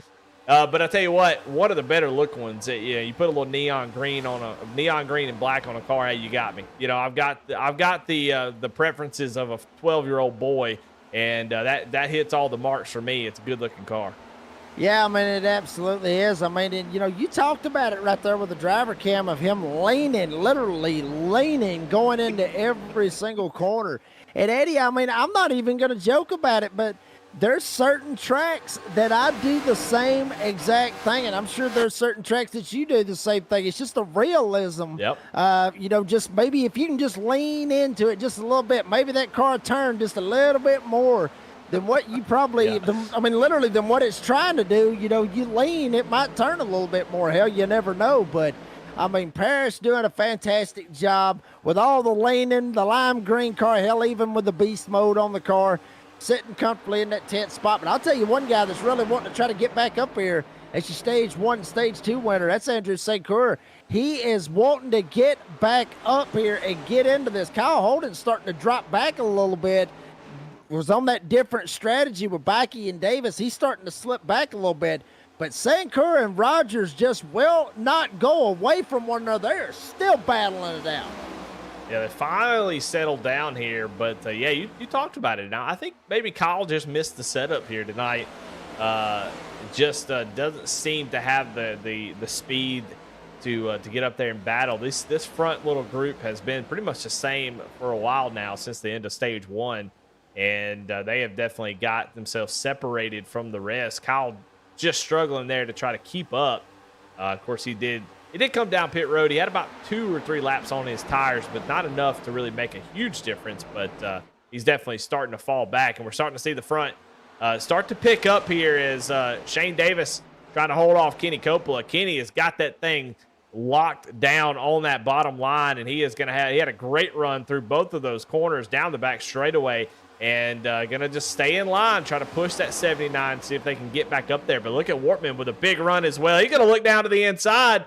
He says he pulled one of those Larson move, one of those late looks. And I'll be honest with you, not to be critical of Wortman, but those type of lazy moves can really hurt both drivers as, you're just not really committed to the pass. So I think when you pull out to make that, you got to be committed to make the pass and try to do it quickly here at Indy, because you can quickly find yourself a half a second back after just a couple corners. Yeah, I mean, you really can. I mean, and obviously you got Sean Rogers right behind him. Rogers been one of the fastest cars all night long. Rogers took a couple of shots down to the inside, but to no avail. But, I mean, I talked about it right here before we started stage number 3 to watch out for that 77. Kenny Coppola, he may have to watch his inside. Here we go, TWJ diving it down to the inside. He's going to try to see if he can go around Coppola. We talked about Tim Wortman Jr., talked about him wanting to try to get that win, get the monkey off his back with, I guess you could say, the winless streak that he has been dealing with. He has literally a legitimate shot here tonight to be able to try to pull it off, but it's not going to happen at this point right here. Here comes Rogers to the outside, gets the draft off of Coppola. Now Wortman Jr. is going to dive it in. They're going to door bang just a little bit, but now Wortman going to try to get out of the gas, and here comes St. Coeur right behind him. Wortman Jr., better watch out for that 83 as well. Yeah, made a small error there as he comes off the corner. Could not quite make that move on the inside, and had a spot to jump up in front of Sean Rogers, but elected to stay down at the bottom, and he got passed by both those drivers. So that outside line starting to be the more dominant line now as we get through this tire run. About 10 laps in at the moment. And Brandon Bakke holding steady about 3/10. Those guys battle for just a little bit. Then they get back going as Kenny Coppola makes a little bit of contact with the wall. That's not good. Don't want to do that. No, you don't. I mean, you don't want to have any kind of damage, any kind of aero damage. This is not like a short track right here, Eddie. That's when, you know, all hell can really break loose. That's when you can be down on power, and that's where Sean Rogers is going to try to take advantage. Dive it down to the inside, goes all the way down to the white line, trying to see if he can make it stick. He's going to barely make it stick. Coppola gets into the fence again. Rogers damn near pinched him up into the wall. Here comes North Andrew. Virginia may have a shot. St. Cour's going, hell, they may end up being 4 wide before it's all said and done. But then they single it back out to 2 wide. As St. Cour's going to take a shot around TWJ. Rogers trying to get around Coppola now. And obviously, Bikey and Davis, they're the ones that flipped the stage. And hell, they're running away from these guys. Yeah, great call, I feel like, to get to kind of flip that stage, that track position, just showing to be so important as Andrew's really having a tough time getting through this top 5. These guys are just way too good. And I mean, we saw Kenny Coppola make contact with the wall that opened the door, but he's been able to hold steady on that outside, not allowing really anybody to make that pass. And that's the difficulty of the bottom here. And I think that's what makes Indy so much fun on iRacing. We talked about it. I've said it a couple times now. But the ability to have 2 lanes is just really good for the racing product. So guys are really trying to navigate when to go, when to make moves, when to maybe, you know, at some point up here, you got to make the decision to, hey, I'm just going to push this guy down the straightaway. I'm not going to pull out and pass. I don't want to see Brandon Bikey just have like a free run at this race. Let's kind of work together, push each other up there, use the draft, and then get back in this thing. And then we can battle it all. Battle each other once we get caught up. So you got to be careful about when you make those moves. It's hard to not take a run. I mean, that's always sort of been the biggest thing, but we've seen that side draft, and you talked about it earlier.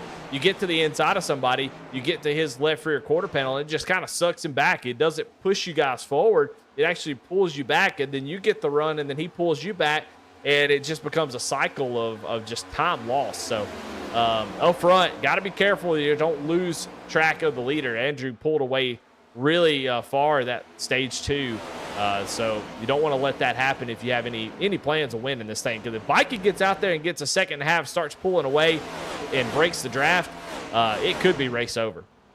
It could be, but from what I'm seeing right now, it might not be, because here comes Coppola down to the inside. Got a run coming off of 4, dives it down to the inside of Shane Davis. Now Coppola going to try to go for second, and he is going to barely get clear of Davis. But now Davis going to try to pull the crossover. Coppola damn near slaps the fence going out of 1. Now he's going to go into turn 2 and come out of turn 2. Caution! Oh. It's on the Speedway, Eddie. Oh, boy, that's going to change everything. Yeah, it looks like Jamison middle miss, maybe Ryan Huff. You can see Jamison here at the 16. See parts flying everywhere. We'll take a look at that on the replay here. See if we can find out what happened. It looks like it was Ryan Huff, Jamison middle miss, maybe together. Oh, yeah. So who was that? That was Johnny Shade. Yeah, Johnny Shade. Yeah, just kind of like he checked up, or I'm not sure what happened. Let's go look on board with Johnny Shade and see what happened here. Oh, he shifts down to, I don't know. That was weird. Yeah, that one that's kind of a brain teaser right there, I guess you could say, Eddie. I mean, Johnny just kind of drives in there. We'll see it one more time. See what Middlemas sees right here. Yeah, I mean, it's just like he just damn near stops. Middlemas slides up, gets loose, and then Huff, he's got nowhere to go. And then bam, I mean, just drives straight into him. And, obviously Ryan, I mean, just trying to just roll there on the bottom. Wasn't expecting Middlemas to come down, and he did. But, I mean, Middlemas, honestly, I don't think he was trying to come down that much. I just think the back end of the car just kind of stepped out. He gets loose, comes right down in front of Huff, and then it's basically game over for both of them right there. But it puzzles me right there with Johnny. I mean, what he did right there as to what happened right there out of that whole ordeal right there. I mean, you see it right there. I mean, that's odd right there, especially how he got on the brakes right there. Yeah, a big checkup there, and honestly, kind of took us all by surprise. So I might have been trying to save some fuel. I'm not real sure, but yeah, and Jameson was able to recover, but just whenever he gets loose there, there's really nothing he can do at that point. So going to come down pit road. Nobody else. Oh, here they come. Everybody's coming down pit road. Oh, hell yeah. Everybody's coming. There ain't nobody going to stay out right here. If they do, they'd shock me. But I believe everybody coming down, literally the whole entire field, I'm not even joking about that, are coming down pit road right here for what will be a 4-tire pit stop and could be it. This could be this literally could be the end of the race right here. If it does go green, they'll be able to make it all the way. We talked about it, 35 to 37 laps on a fuel run. We're right here getting close to 30 laps to go. This is going to be the big deal. We're going to see that 2-tire. I was just fixing to say, may see some 2-tire calls right here. Rogers is going to be the first one to take that 2-tire pit stop. He's going to come out with lead.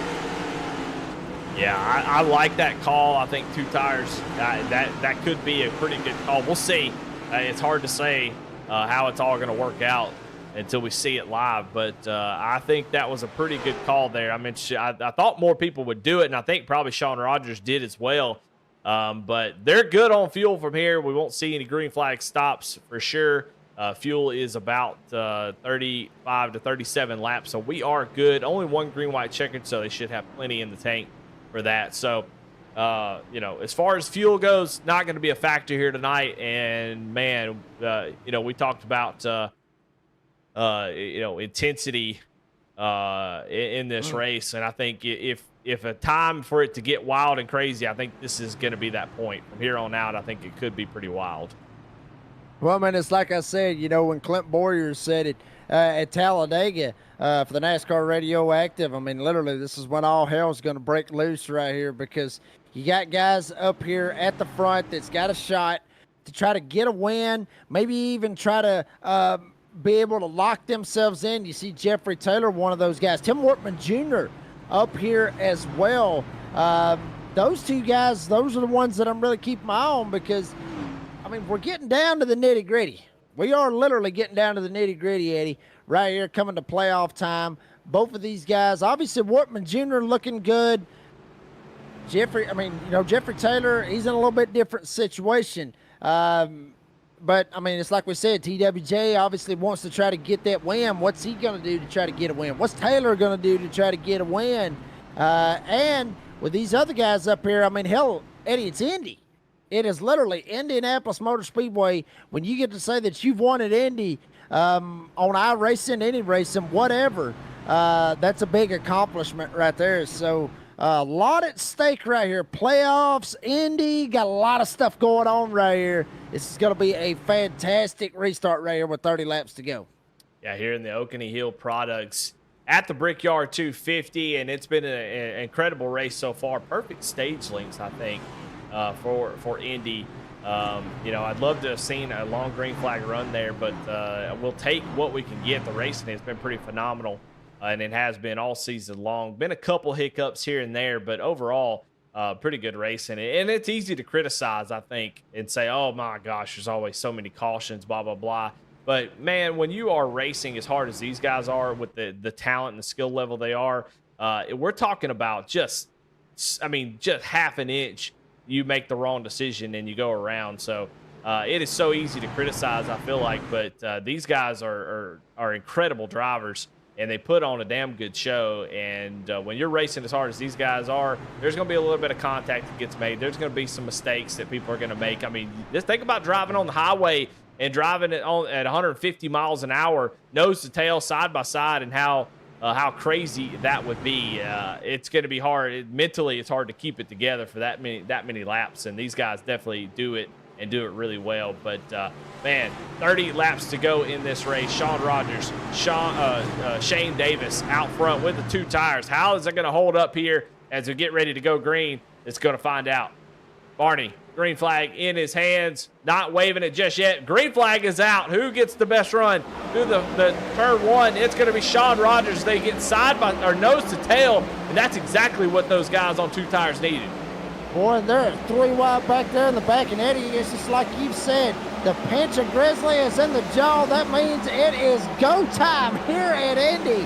Rogers trying to get away with the lead. Davis way up against the wall. They're going to go 3 wide. St. Coeur stuck in the middle, looking 4 wide, literally down the back straightaway. Coffee sticks it straight into the middle.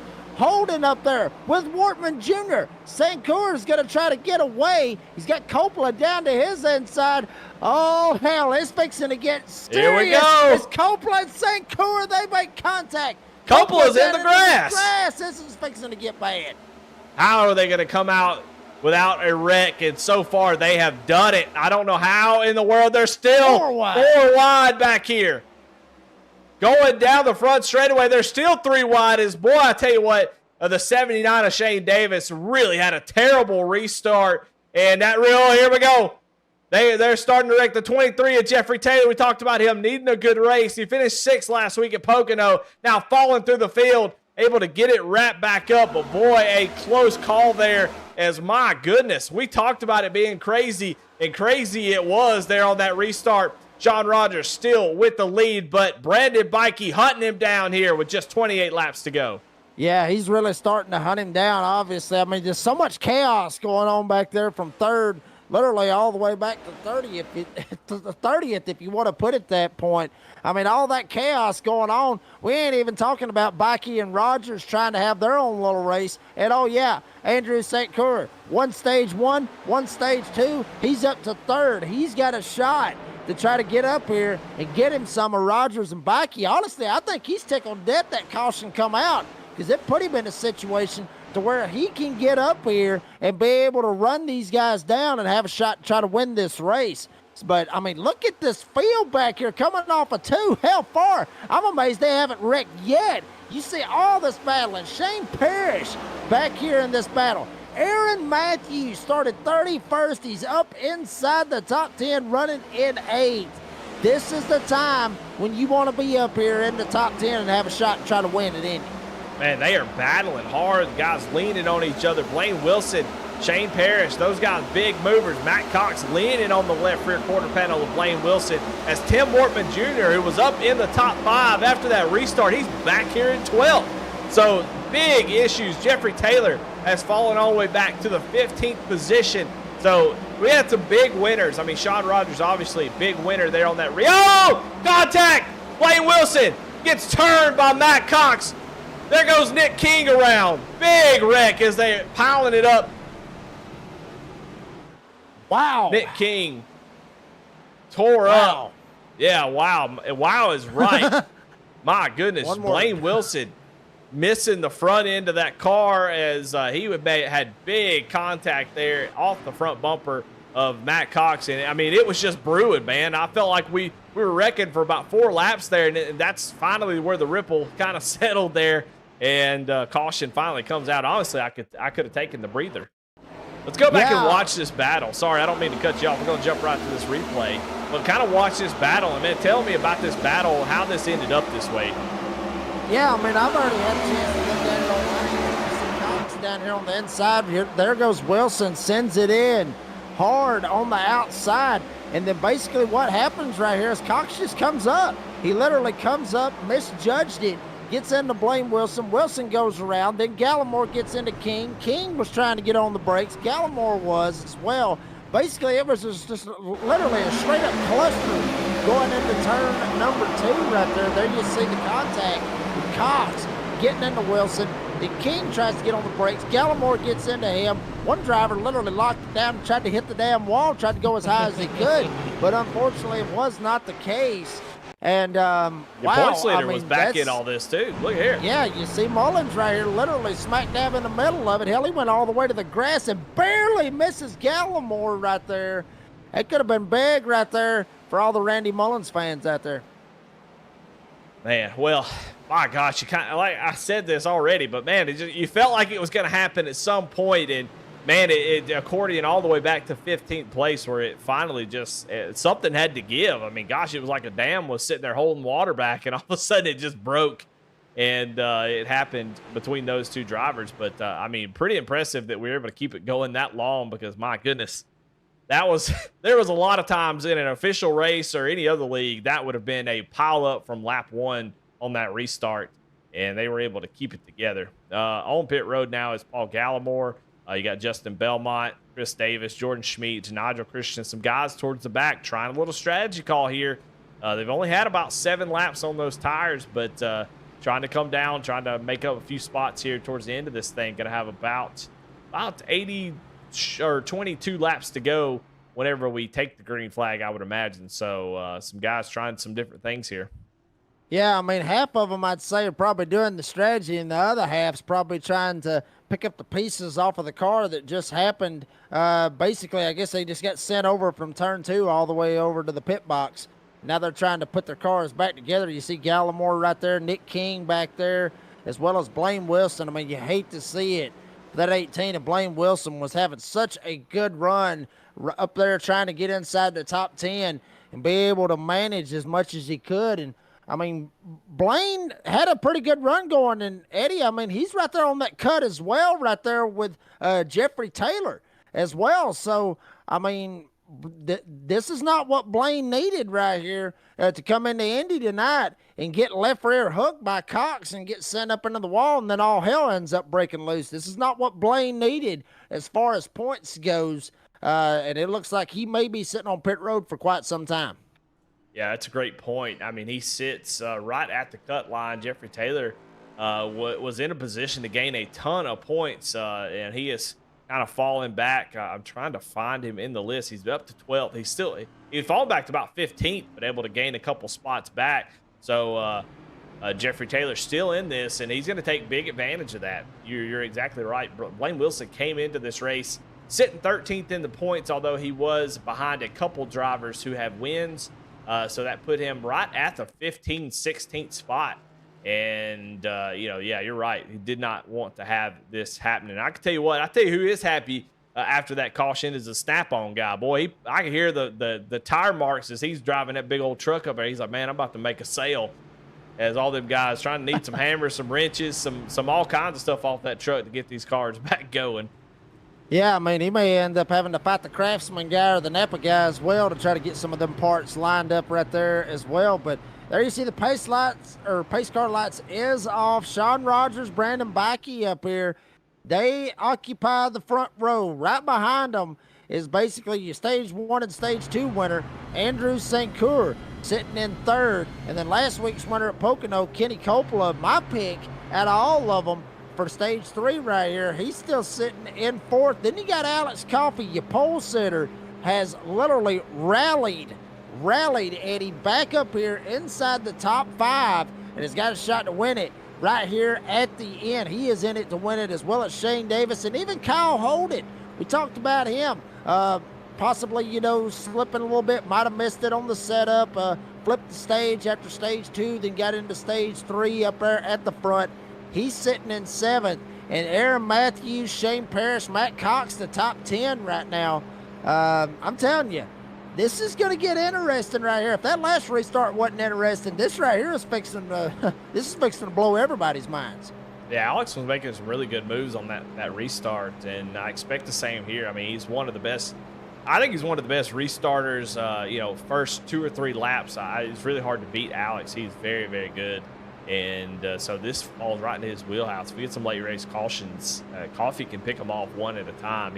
He's really incredible there in this type of situation. So he is making do, getting back into the mix, and I'm talking about a dog fight up here, up at the front. Pace car getting ready to pull off, get this thing going back green, see him yank it off of the track, and Barney's going to have the green flag in hand. Just about 22 laps to go when we take the green flag. That's still a long way in Indy. We got a lot of racing left. Stick with us here in the Moonshiner Racing League. Oh, V-Speed, glad to have y'all. Hit subscribe if you're not. Green flag is out. Now it's going to be just like the old rock song from Kiss, rock and roll all night and party every day. Here comes St. Coeur down to the inside. There's Coffey.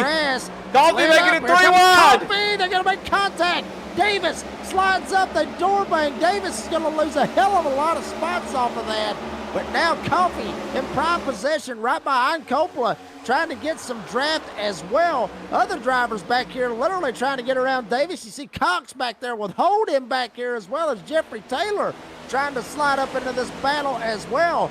that really screwed Shane Davis right there with Coffee diving down, making it 3 wide and basically knocking everybody up into Davis. But now Davis is going to get clear. You see it right here on the instant replay. Coffee was like Tom Petty. I won't back down. He literally dove it in there and made it 3 wide.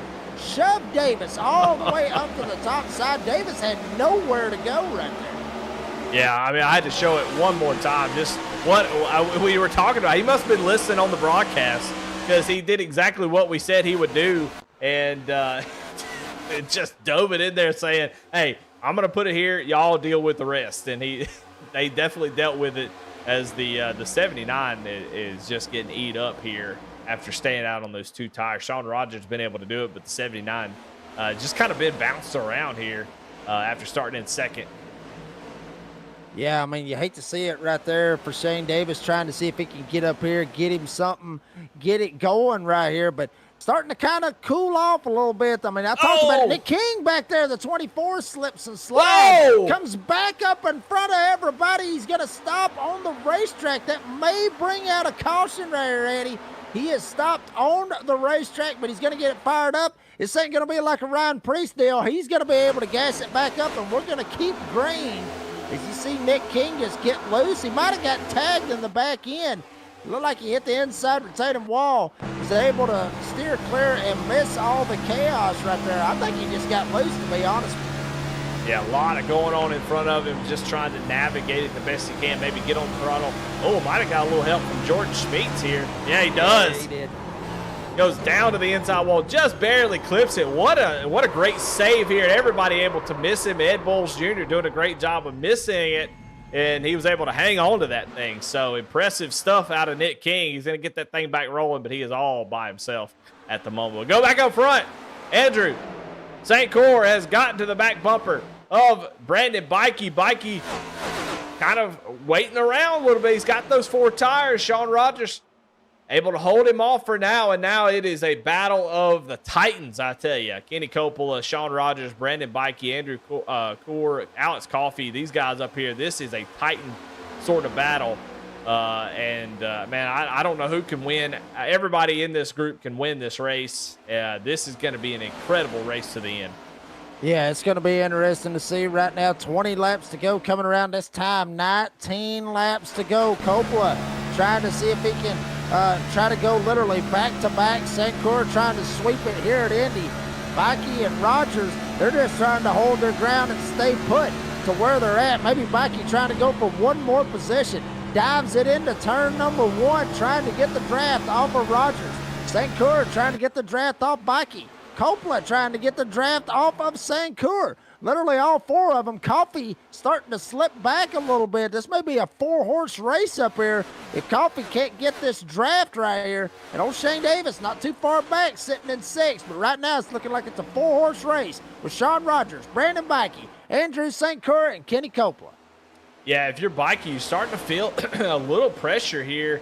And you saw him go wide there in that particular corner, and he's going to open up the door yet again. Almost a defensive position of saying, hey, if you want to go down to the inside, go ahead. Well, I'm going to fight you. I'm not going to let you get to my outside because I know if you get to my outside, you're going to pass me. We saw it so many times during this race. 10 to 15 laps in, that outside becomes really strong. So if you got a guy that's running up on you, you don't want to block down to the bottom because they'll jump up to the outside, get to your right rear quarter, and then it might be game over for you. Unlike what we saw in real life where that inside line was so strong. Here, the outside line will get you a position. So, Bikey entering in a little bit higher, almost inviting Andrew to go down to the bottom because if he can't complete the pass, then Kenny Coppola will be all over him to take that spot back. So, there's a lot of cat and mouse games that go on up here, even between teammates, especially towards the end of a race. Yeah, I mean, that's the kind of racing we love right there, to see those cat and mouse games. And there you see Rogers starting to try to pull that snaky draft, try to see if he can hold back Bikey and see if he can also hold back St. Cyr and Coppola. Everybody literally single file up here for the front 4. Coffee still trying to get what draft he can. Davis trying to latch on as well. Literally the top 6 have literally pulled away from the rest of the field. Matthews back here, caution! Caution is on the Speedway right here with 17 to go. Holy hell, it's Shane Parrish. Shane Parrish sitting on the track, waiting on everybody to come through, but has obviously made some contact. Let's go back and see what happened here on the replay. Looks like Jordan Schmeets, Matt Cox. Oh, no, excuse me. That's Tim Wortman behind him. We'll see kind of what happened here. Oh, he's going to push up into Matt Cox, who gets into the wall, and then he's going to turn across Tim Wortman's bumper and then goes around. I mean, sort of a bang-bang deal there. Yeah, I mean, you hate to see, or you literally hate to see it for Parrish. I mean, hell, he started 30th, and he was up there running inside the top 10, and all that happened right there. Once again, you see it right there, Parrish on the inside, Cox on the outside, Wortman Jr. right behind him, and you're riding on board with Tim Wortman Jr. right here. I mean, he's really, just wrong place, wrong time for Tim. I mean, he wasn't expecting that to happen right there with obviously Parrish sliding up. Cox gets into the wall, comes down, bounces straight into Parrish, sends him straight across TWJ's bumper. Wow, I mean, that's what we're going to see more and more right here in stage number 3, the final stage all the way down to the end right here. You're going to see these moves get aggressive. Guys starting to get tight, they're going to say, screw it. Let's see if it'll stick. You're going to see how that a lot right here in stage number 3, and especially these restarts, Eddie. We've already seen these restarts, how crazy they can be. I got a feeling these restarts is going to be a hell of a lot crazier here coming this time around with 15 laps to go. Yeah, talking about that last little wreck there, that's why that outside line is so strong. You can see the 66 just tried to gas it up a little bit sooner to make that pass to try to get the position there on Matt Cox, and that's the problem with the bottom line. You need to be able to use that whole exit of the corner. And whenever he got on the throttle, the car started to push. It pushed up the track and right into Matt Cox's. We see some games here happening here on the pit road. Some guys coming down pit road, some faking them out. This is going to be a big decision here on what you do. And looks like Andrew St. Cyr, Kenny Coppola, those guys coming down pit road going to get maybe 2 tires. I mean, after what Sean Rogers did, why would you take 4? I don't know. Yeah, I ain't got a clue on that one, Eddie, but, I mean, you never know. I mean, 4 tires you would think 4 tires is better than 2. We'll see what they decide to do. There you see. You got St. Cyr right there at the front. His right sides go up. We'll see if the left sides decide to go up on St. Cyr. Is he staying in there for a little bit? St. Cyr may be going for 4 tires. Some of these other guys look like they're going for 2 tires right here. And this is going to be a hell of a finish right here all the way down to the line. Yeah, and I think for Andrew, that is his race. So your stage 1 and stage 2 winner, I don't think you're going to come back from 22nd. Still just not enough time, and there's going to be too many cautions. But it looked like he did take 4 tires, so he'll have those 4 tires. I think he got a little bit of damage fixed too, so he may have had some damage he needed to get fixed. But for Andrew, I think that's going to do it for him. It's going to be almost dang near impossible to get up toward the front. But we've seen a lot of cautions, bang cautions. If you get 2 or 3 spots, a restart might be able to do something with it. But we'll see. Way back in the 20th position, Kenny Coppola, who came in as well. He got, I couldn't see if he got 2 tires or 4 tires, but it looks like he is coming out with 2 tires at least. Aaron Matthews got 4, Justin Belmont 2, and other Jordan Schmeets came down and he took maybe fuel only. So interesting call there. Maybe something to think about. I don't know, but he was on in his stall for 2.6 seconds there, Jake. So maybe he needed a bottle of water. I don't know.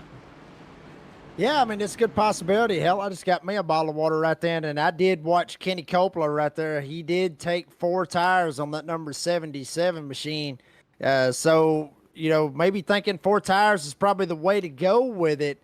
And we'll see if Coppola can try to battle back. But obviously with guys pitting, that's going to advance some other guys up here and bring in some new players to the game.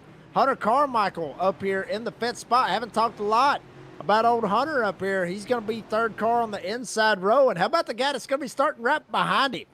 Randy Mullins, your point leader, has literally been very quiet this evening. He hasn't done a whole lot of talking. Obviously hasn't been a huge player throughout this race. He's kind of been very quiet, sitting right there inside the top 10, just waiting right now. Kind of like an animal, I guess you could say, just waiting in the weeds.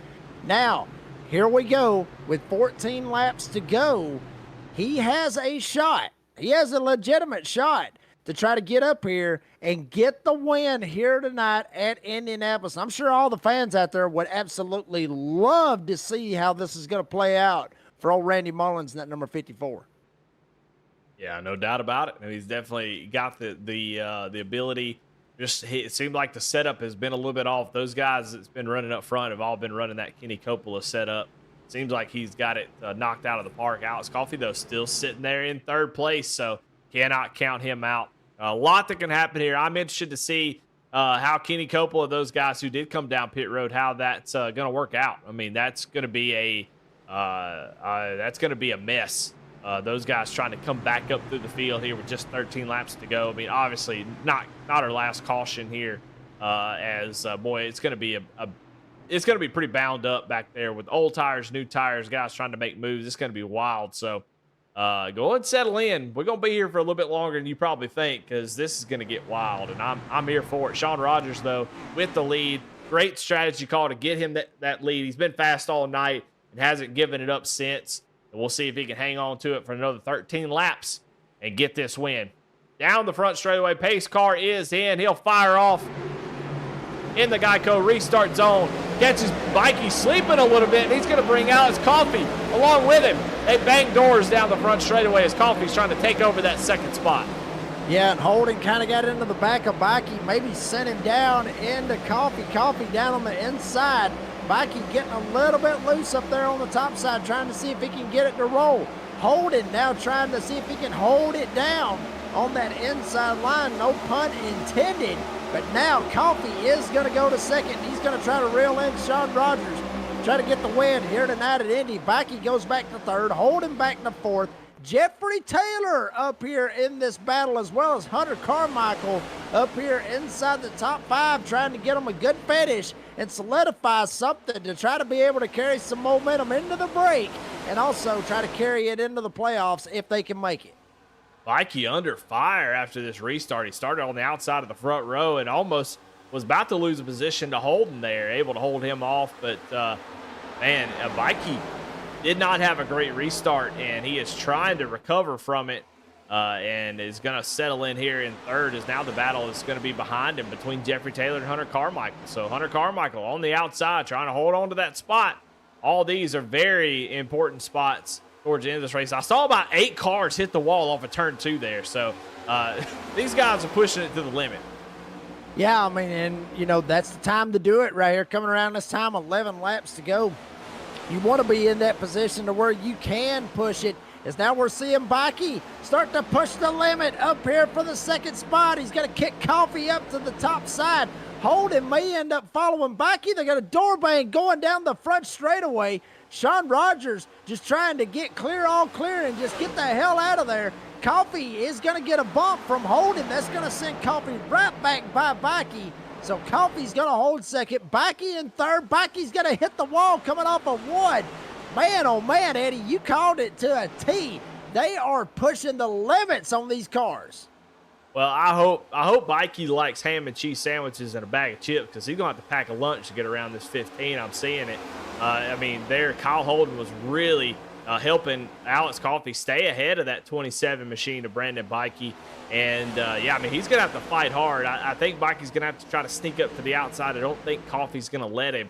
But as we continue to run here, as the tires get up to temp, that outside line is going to be really hard to defend. So, he's going to do it. He sneaks up to the outside. I just said it, Jake. That's what you had to do to get that line. And Mikey pulled a fast one here on Coffey, and we'll see if it pays off. I think it will. I think you want to be on that outside. What a move there by Mikey to kind of fake him out down the front straightaway. And he's going to use this run here. He's going to have Kyle Holden behind him. They're going to make a little contact. Where will Holden go? Going with Alex Coffey, a train right behind Coffey. They're going to push Mikey. No help there on the outside. Wow, I'm telling you, and that could have been very, very detrimental for both of them, because Coffey tried to put the block on Mikey and damn near ended up cleaning him out. Well, we got a glitch of all kinds of chaos going on back here. We're still green, as now Coffey's going to get away with second. Bikey and Holden now. Holden and Carmichael. They make contact coming off of turn number 4. Carmichael gets put up into the fence. Holden's going to go by him. Randy Mullins is going to go by him. Jeffrey Taylor trying to send it down to the inside. Here comes those tires, baby. Aggressive. They are getting very aggressive with these moves, Eddie. It's just a matter of time. With some of these moves, it's now 3 wide. Carmichael stuck in the middle. Holding up there. Taylor and door banging. It's just a matter of time of when the caution is going to come out with all this aggressive racing. Yeah, here's Kenny Coppola. He is up to the 7th position. He can smell the front of the pack. I don't know what it smells like. Probably blood and sweat at this point. As he is, man, these guys are battling hard up here. I mean, I could throw the camera almost anywhere. We got a battle for second. Is now Bikey looking to the inside of Coffee yet again. He tried the outside. Coffee not going to give it to him this time. Now Bikey's going to have to go on the outside, but Bikey cannot get any help. Everybody's been pushing Coffee, and Coffee's been able to hold him off. And I tell you what, you know who's loving all this? That's Sean Rogers in the 81. He is gone with 7 laps to go. He's got a 2-second lead. That's more than anybody has had all night long. And now Bikey gets loose. I don't know if he got loose. I think Coffee might have come down and doored him right there a little bit. Either that or Bikey might have slid up and got into his door, but there was contact between Bikey and Coffee, and that pretty much will seal the deal. Look who it is. Send him back and check it out. You point later up here. Randy Mullins has finally jumped into the picture right here with 8 laps to go, jumping down to the inside of Alex Coffey, and here comes Kenny Coppola. Here comes Hunter Carmichael. I'm telling you, Coffey has got that sucker right now literally 5 lanes wide here at Indy, just trying to hold off everybody that he can. But I'll say this, I don't think Mullins is going to give him an inch right here. Going into 1, Mullins on the bottom, Coppola trying to help out Mullins, and now Carmichael trying to help out Coffey. Yeah, and we saw, I mean, Bikey was up there in second trying to fight. Oh, we got 3 wide as Kenny Coppola going to go down to the inside. Yeah, Bikey was up there battling for 3rd and 2nd, and now he is way back in 8th. That's how quickly things can change as Mullins now going to have issues. He's trying to get that outside to work. Makes a little bit of contact, but here comes Kenny Coppola on those 4 tires. And he's going to go down to the inside. Can he make it work? He can. Coffee has nothing. Coffee about 20 lap older tires than what Kenny Coppola is. Now the worst thing for Kenny is that he has got to make up about 3 seconds. Can he do it? We're going to find out here. He's clear of Coffee. We're going to find out what that 77 can do on fresh tires, 20 lap fresher tires than what Sean Rogers, but he's only got 5 laps to do it. I don't think he's got enough time. No, I don't think he does, honestly, Eddie. I think the damage has already been done with all the racing. Maybe not. We're getting wrecking back there coming off of turn 2, but they save it. Holy hell, was that Justin Belmont? Yes, it was in the 6. Hell of a save by the 6 of Justin Belmont, and we're going to stay green. And I think that's one thing Rogers does not want to see, Eddie. He does not want to see a caution right now. Coppola is trying to reel him in, but I think the damage is already done for Coppola to try to catch him. But I'll say this, I would not be surprised to see this whole field back here. It could end up, I mean, we could end up getting a caution right here within the next 5 laps. I got a feeling as hard as they're racing back there, I wouldn't be surprised if we go 5 laps green right here. Yeah, I have no idea. And Justin Belmont, I mean, what a great save. I mean, he could see his playoff hopes flash before his eyes there as he almost just lost it. And you see Caden Orfrey get into the wall back here and everybody kind of scattering. So great save by Belmont. That could have been the end of his season as we got Shane Davis after that really botched restart, been able to recover now and is looking down to the inside of Alex Coffey to try to take over that 3rd spot. And it can't be said anymore that Alex Coffey has had a great run here towards the end of this race. Kind of was a non-factor for the first couple stages. And then here at the final stage has been up front battling, just missing a little bit of speed to maybe get the win here tonight. But he is definitely he's definitely made up for the first part of the race. And, you know, talking about Kenny Coppola and Sean Rogers, Kenny Coppola has gotten that lead down to 2.5 seconds. He was about 3/10 faster last lap. It's not enough. He's going to have to find a little bit extra, but we know this tire model goes through plateaus. And if Sean Rogers drops off one of those plateaus here in the next couple laps, Kenny Coppola could gain half a second pretty easy. So we'll see what he's able to do. He's obviously going to be giving it all she's got here with coming to 3 to go.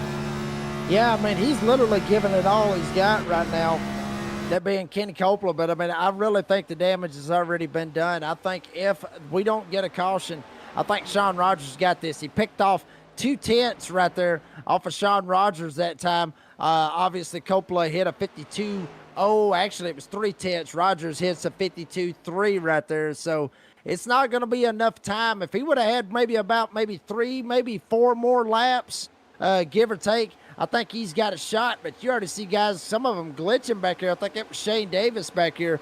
But the battles is just going to get even crazier. You see Carmichael trying to see if he can clear himself off of Chris Davis. Not able to do it. Davis up on the top side trying to make it work. Now he's going to dive back down and fall back in line.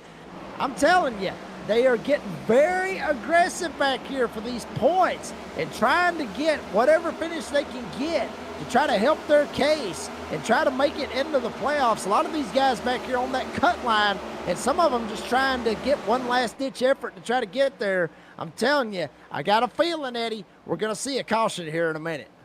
Well, if they're going to have a caution, it's coming down to crunch time as we're on 2 laps to go. Sean Rogers getting ready to take the white flag, and he is just praying. He's saying, guys, please, please keep it together. I just need to see that white flag. Please, no caution, because Kenny Coppola has cut that lead down to 2 seconds. Only one green-white checkered here in this series, and right now he is coming through turn number 4.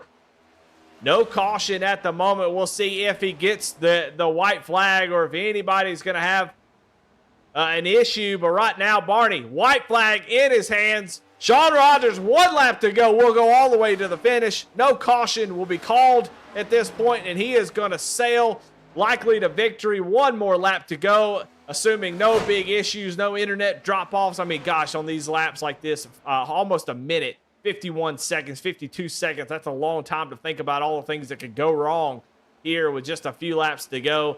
But Sean Rogers, not worried about it one bit. Down the back straightaway, still has a 1.8 seconds here on Kenny Coppola. Kenny giving it all he's got, but it's not going to be enough. Through turn 3, we saw how fast he was at the end of stage number 2, and comes out with some pit strategy, gets the lead, and shows why he is already a race winner this season. But he is going to kiss the bricks. He's coming down the front straightaway. Barney, checker flag this time in his hands. Sean Rogers will win here at Indianapolis.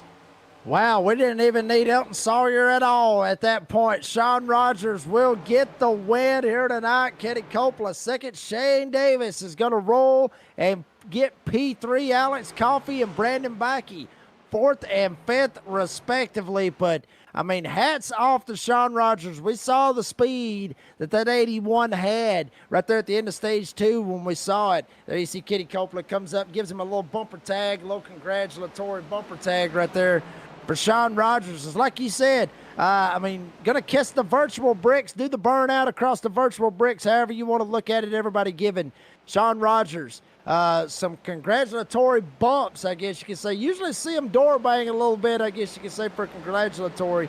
But everybody going up and showing some appreciation and congratulating Sean Rogers on a hell of a race here this evening. Yeah, and I think definitely when getting out front with that strategy made a big deal. But I think Lord Matt got it. Takes him out. But I think obviously the battling there for 2nd and 3rd allowed him to get away. And once he got away, man, it just there was no catching back up. Kenny Coppola with a great drive. Can't wait to talk to him about that as he comes all the way. I said I think the race is over. He was back in the 20s and drove all the way up to 2nd. So just a great drive by him. But yeah, I mean, Sean, had a fast piece, definitely knew how to get around this track. And just played everything just right, and then got a little bit of help by that side-by-side battling between Coffey and Bikey that really kind of let him pull away about a 2.5 seconds. And once he broke that draft, it was over. It was over at that point. Only Kenny Coppola could have run him back down with the tire difference. So Man, just an incredible race. I told y'all, I said Indy here on the virtual Indy with these guys on track, put on a show. And in chat, it's a great race. It's a great race-a-thon because everybody's just saying how awesome it was, and I definitely agree. Well, let's take a look at your results, see where everybody finished, and we'll get some interviews, get y'all out of here. Appreciate y'all watching here on V-Speed. If you're not subscribed, definitely go hit that subscribe button. We definitely appreciate it. You go, well, I don't, why, what do we don't get paid for it. It's just so we get more visibility on V-Speed. We want to have more eyeballs. That way your broadcasts are seen by more people. You have some crossover between leagues. So if you don't mind, hit that subscribe button. It doesn't cost a dime, and it definitely helps us get more visible. So definitely do that. Anyway, Sean Rogers, Kenny Coppola, Shane Davis, your top three, with Alex Coffey with a fantastic run. Back to the finish, finishing in fourth. That's a championship type finish.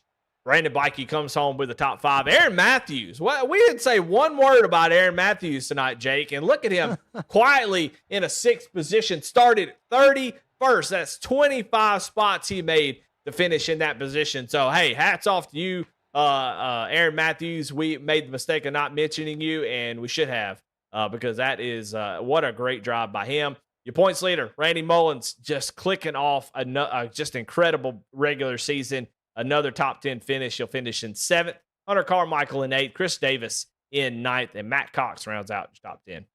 And then Kyle Holden, very, very respectable night for him. He's going to end up finishing in P11. Jeffrey Taylor, who was up there in the top 5, top 10 for most of the night, after a little bit of late race chaos, he's going to end up in P12. So very respectable for Jeffrey Taylor just to come out of Indianapolis and get him some points. Jordan Schmeets, how about this right here? We talked to him earlier on, had some wheel issues, all kinds of crazy stuff going on, went a lap down, and was still almost able to get back up there to that top 10 that he wanted.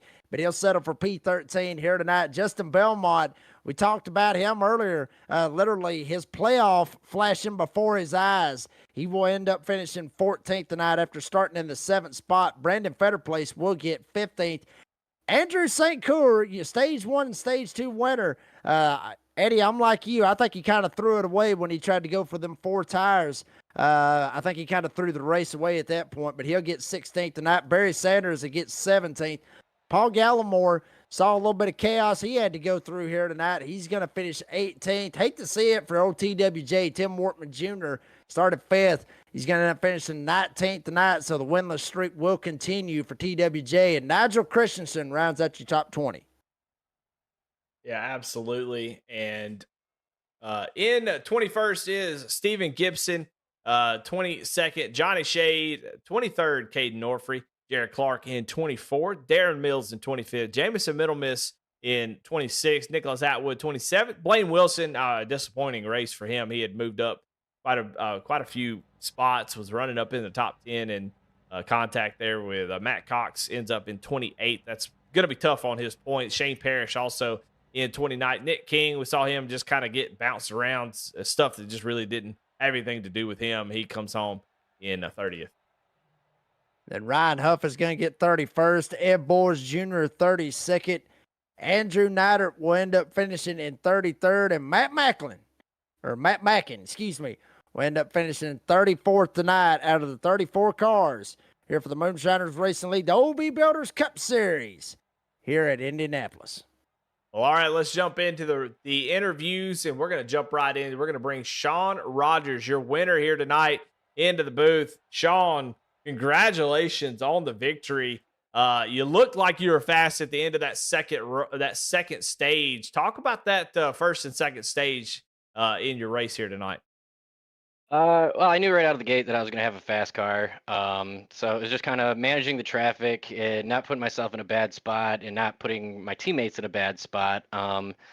So yeah, the first couple stages was just kind of mind my own, making sure I stayed at the front, and just, not do anything dumb to ruin anything. Well, and you definitely did that. And then you came out with the lead with a 2-tire strategy. And we've seen 2 tires in the next gen car be very good. Talk a little bit about the balance between 4 tires and 2 tires. When you came out, of course, you had the clean air, which obviously helps your balance. But talk about the 2 tires, how that works in the next gen for those who don't know. And while it seems like in other situations, other cars, maybe 2 tires is a bad call, but in the next gen can kind of be a good call sometimes. Yeah, absolutely. In officials, I tried it, so I knew it was going to work. That left rear was getting a little hot, so it was a little looser on 2 tires, but it was. I knew it was still going to be plenty fast. And like you mentioned, having that clean air was so crucial. So I wanted to stay out front, for as long as I could, and then I seen those guys take those tires there at the end, and I was a little worried, but we were able to pull it out. Yeah, and there at the end, I mean, you had to have a big old shit-eating grin on your face when those guys for a second were battling side by side, and you could see your interval just continue to click over 1 second, second and a half, 2 seconds, and close to 3 by the time they settled it. You had to feel pretty good about that. And on the broadcast, I mentioned it. How much were you just sitting there in your head, go, guys, don't bring out a caution? Oh, those were the longest. I don't even know what that last run was, 7 laps or whatever. But yeah, that was the longest 7 laps of my life. Because I knew those guys with tires were coming. So, I did get that 3 second gap there. Yeah, but I was watching in my mirror and I seen him side by side. And I was like, you guys fight to the death. Just cleanly though, please. Well, I can tell you, you go back and watch the broadcast, there was about 30 wrecks that could have happened. And I'm going to be honest with you, and I'm going to kind of cut into the interview, but what a great job by the whole field tonight. A couple incidents that brought out cautions, but tonight we saw some awesome racing. And I'm going to tell you right now, you go back and watch the broadcast, you're going to be like, how in the world did we stay green to the end? That was incredible. But yeah, man, that 81 seemed fast early. You definitely showed your speed at the end of stage 2, and you came out stage 3 just a Hail Mary sort of. I don't guess it was a Hail Mary. I think it was a calculated decision to get that clean air. And man, you just set sail and never really looked back. So congratulations on the win here at Indy Oval. We're back on that one. And talk a little bit about the racing here at this track. In real life, it's always kind of dogged a little bit being single groove, but talk a little bit about the difference between real life and virtual here. How you're able to run a couple of different lines and how the racing feels out there virtually. It's definitely a lot different than what you've seen on Sunday. We were able to get, you did have the dirty air that did slow cars down, but it was no near as drastic as it is in real life. So if you got a good run, you could get to their quarter panel, side draft them, kind of draw them even, but kind of parallel to real life. That bottom line still is dominant. You could kind of hang on the outside, probably a little better than they could in real life, but. Yeah, it definitely was a little different here in the virtual world. And I think I think it races pretty well here on iRacing. Definitely not just the train you've seen on Sunday. Yeah, absolutely. Well, congratulations on the win here at the Brickyard. And as always, man, the floor is yours. Who you got to thank? Well, I want to thank. I know Amanda Price was in. My girlfriend, she was in the chat, so I want to thank her. And I know I sent a link to a couple people. I don't know how many people ended up watching, but shout out to them if you're still hanging around. Shout out to my teammates at BMP. Great group of guys. We put a lot of work in, so it's definitely good to have them kind of on your corner. Shout out to you guys putting out a great broadcast. This is one I'm obviously definitely going to watch back. And then. Shout out to Barry. Again, I'm just a sub here, subbing for Matt Campbell. Shout out to him too. I know he was watching. So shout out to Barry for letting me come out here and have a good time. There you have it. Your winner here tonight, Sean Rogers, takes the checkered flag, and he'll win here at Indy. And it looks like Kenny Coppola is not at his desk at the moment, so we're going to pull in third place Shane Davis, and I think Jake is called up with him. Absolutely. Got Shane Davis driving the number 79 Toyota here this evening. Shane, I mean, hell of a race right there. I mean, it looked like it was a straight up damn dogfight out of everybody. I mean, tell us about your race. Yeah, extremely hard. First 2 stages, I had never drove this set before, and driving it all wrong. Had to do some mid-race adjustments, loosen it up a little bit, and try to keep my car clean those first 2 stages, and fell back through the pack on the long runs, which normally are my strong points, and was able to make a mid-race adjustment, do a little pit strategy there, get up into the second place, and run there till that caution came out, and then I wanted to try something a little different after everybody went in and took tires. And Shane, I mean, obviously, this is the first. Well, it's not. It's not obviously the first time that y'all been on the oval, but it's the first time in a while that Cup cars have been back on the oval. And I want to talk about that a little bit because obviously the history, the tradition of Indianapolis has always been on the oval. It's never really been on the road course. I'm assuming you would prefer the oval over the road course, or am I wrong on that? Which one would you prefer, the road Yeah, course or the oval? I like the oval. It's got a lot of fun to it. It's got a lot of team racing. It's almost mixed super speedway, mixed oval, but there's a lot of technicality to it as well. So I really enjoy the technicality of Indy Oval. Shane Davis comes home third here tonight. Shane, appreciate your time. And as always, before we let you go, you got any sponsors, any shout outs that you want to thank? Yeah, I got to thank my team, Beast Mode Performance. A lot of these guys put in a lot of time testing each and every week. Even though some of it we don't all run the same sets, we do a lot of testing, just trying to improve our drive and what we need to do, tweaking on how we need to or tweak the sets towards our own ways, I guess. And then I got to thank MS Martin Sports. I got to thank my wife and my family, letting me spend some time on here.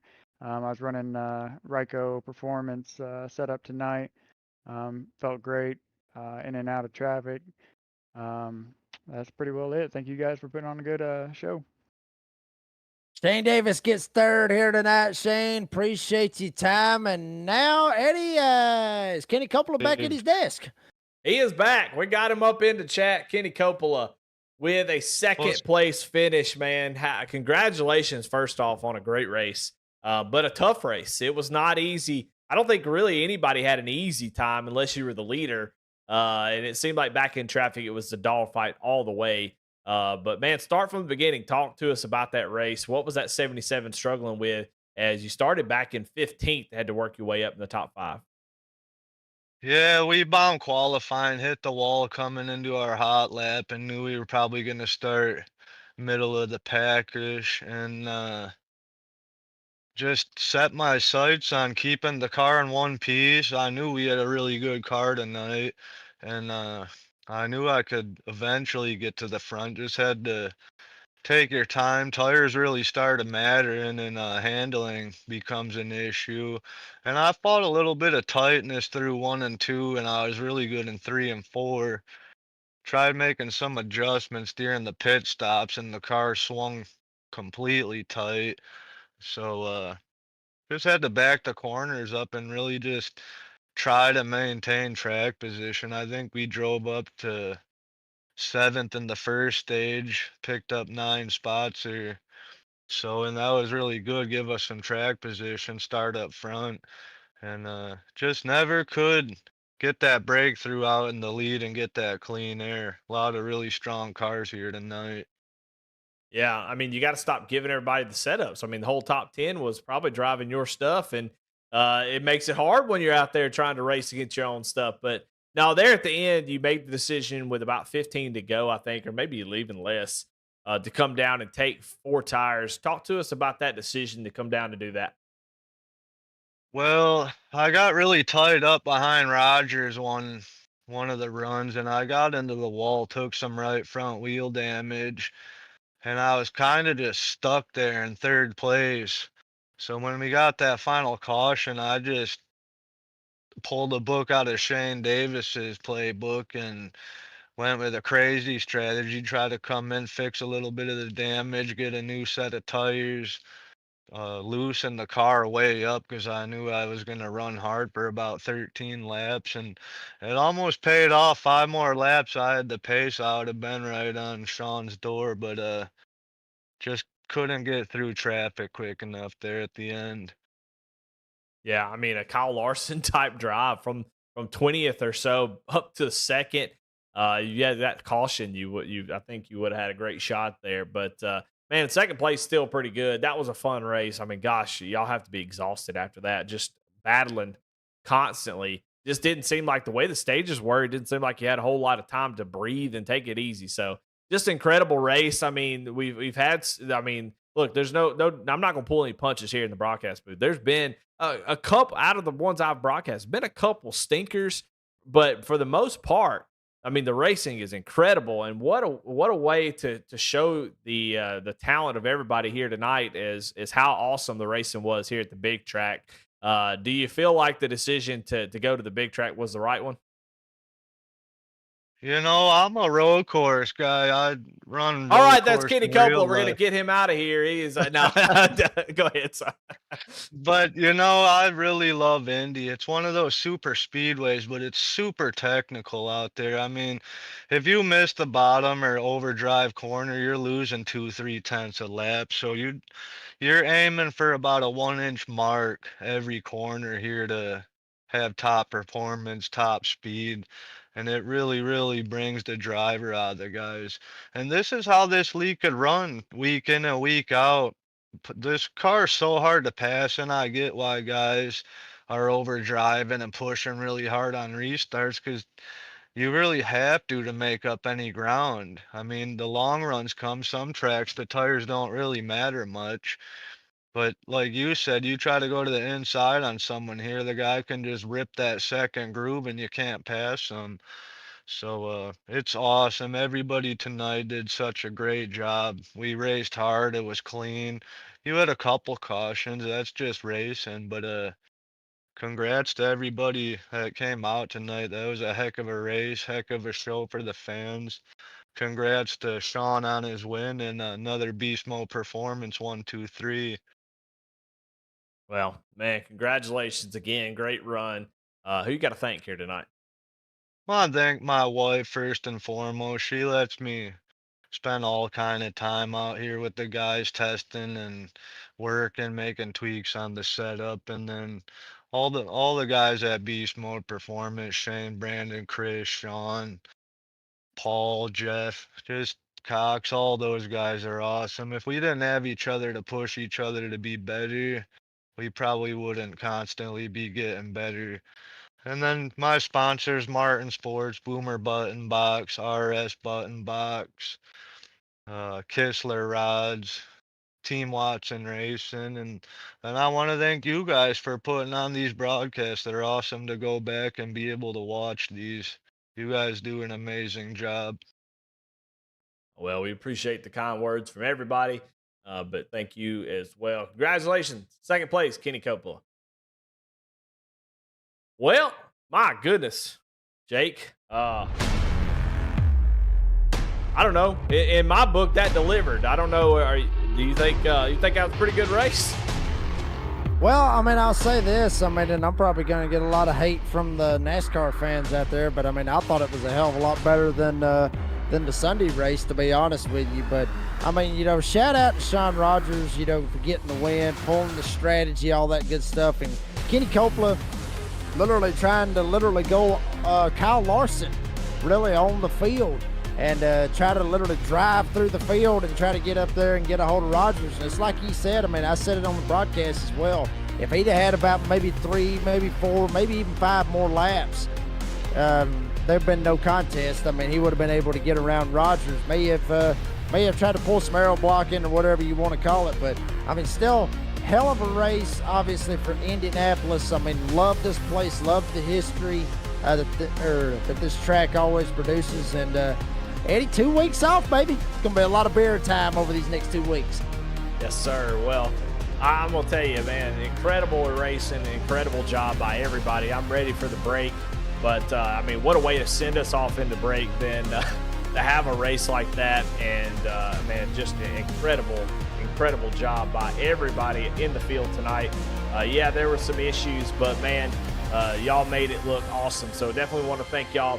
Want to thank our sponsor for tonight, Oconee Hill Products, for the Oconee Hill products at the Brickyard 250, and OB Builders for their support of the Cup Series here in the Moonshiners Racing League. Want to thank Barry Sanders for all the work that he puts in on this series. And thank you, Jake, man. I tell you what, made these broadcasts 1,000 times better with you in the booth. The energy is top notch, and the analysis cannot be beat. So definitely want to thank you, Adam Baker, Bradley Cooper, for all that they do back behind the scenes for V-Speed. A lot of the stuff that you see on screen is because of their effort and their work, and they put a lot of time into it, and it shows why.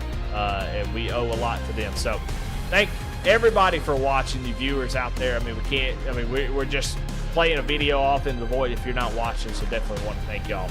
Y'all have a great night. We'll see y'all in 3 weeks as we'll take a look at the schedule, and we're going to start off the final 5 race run at Richmond, or 4 race, and then we're going playoff race.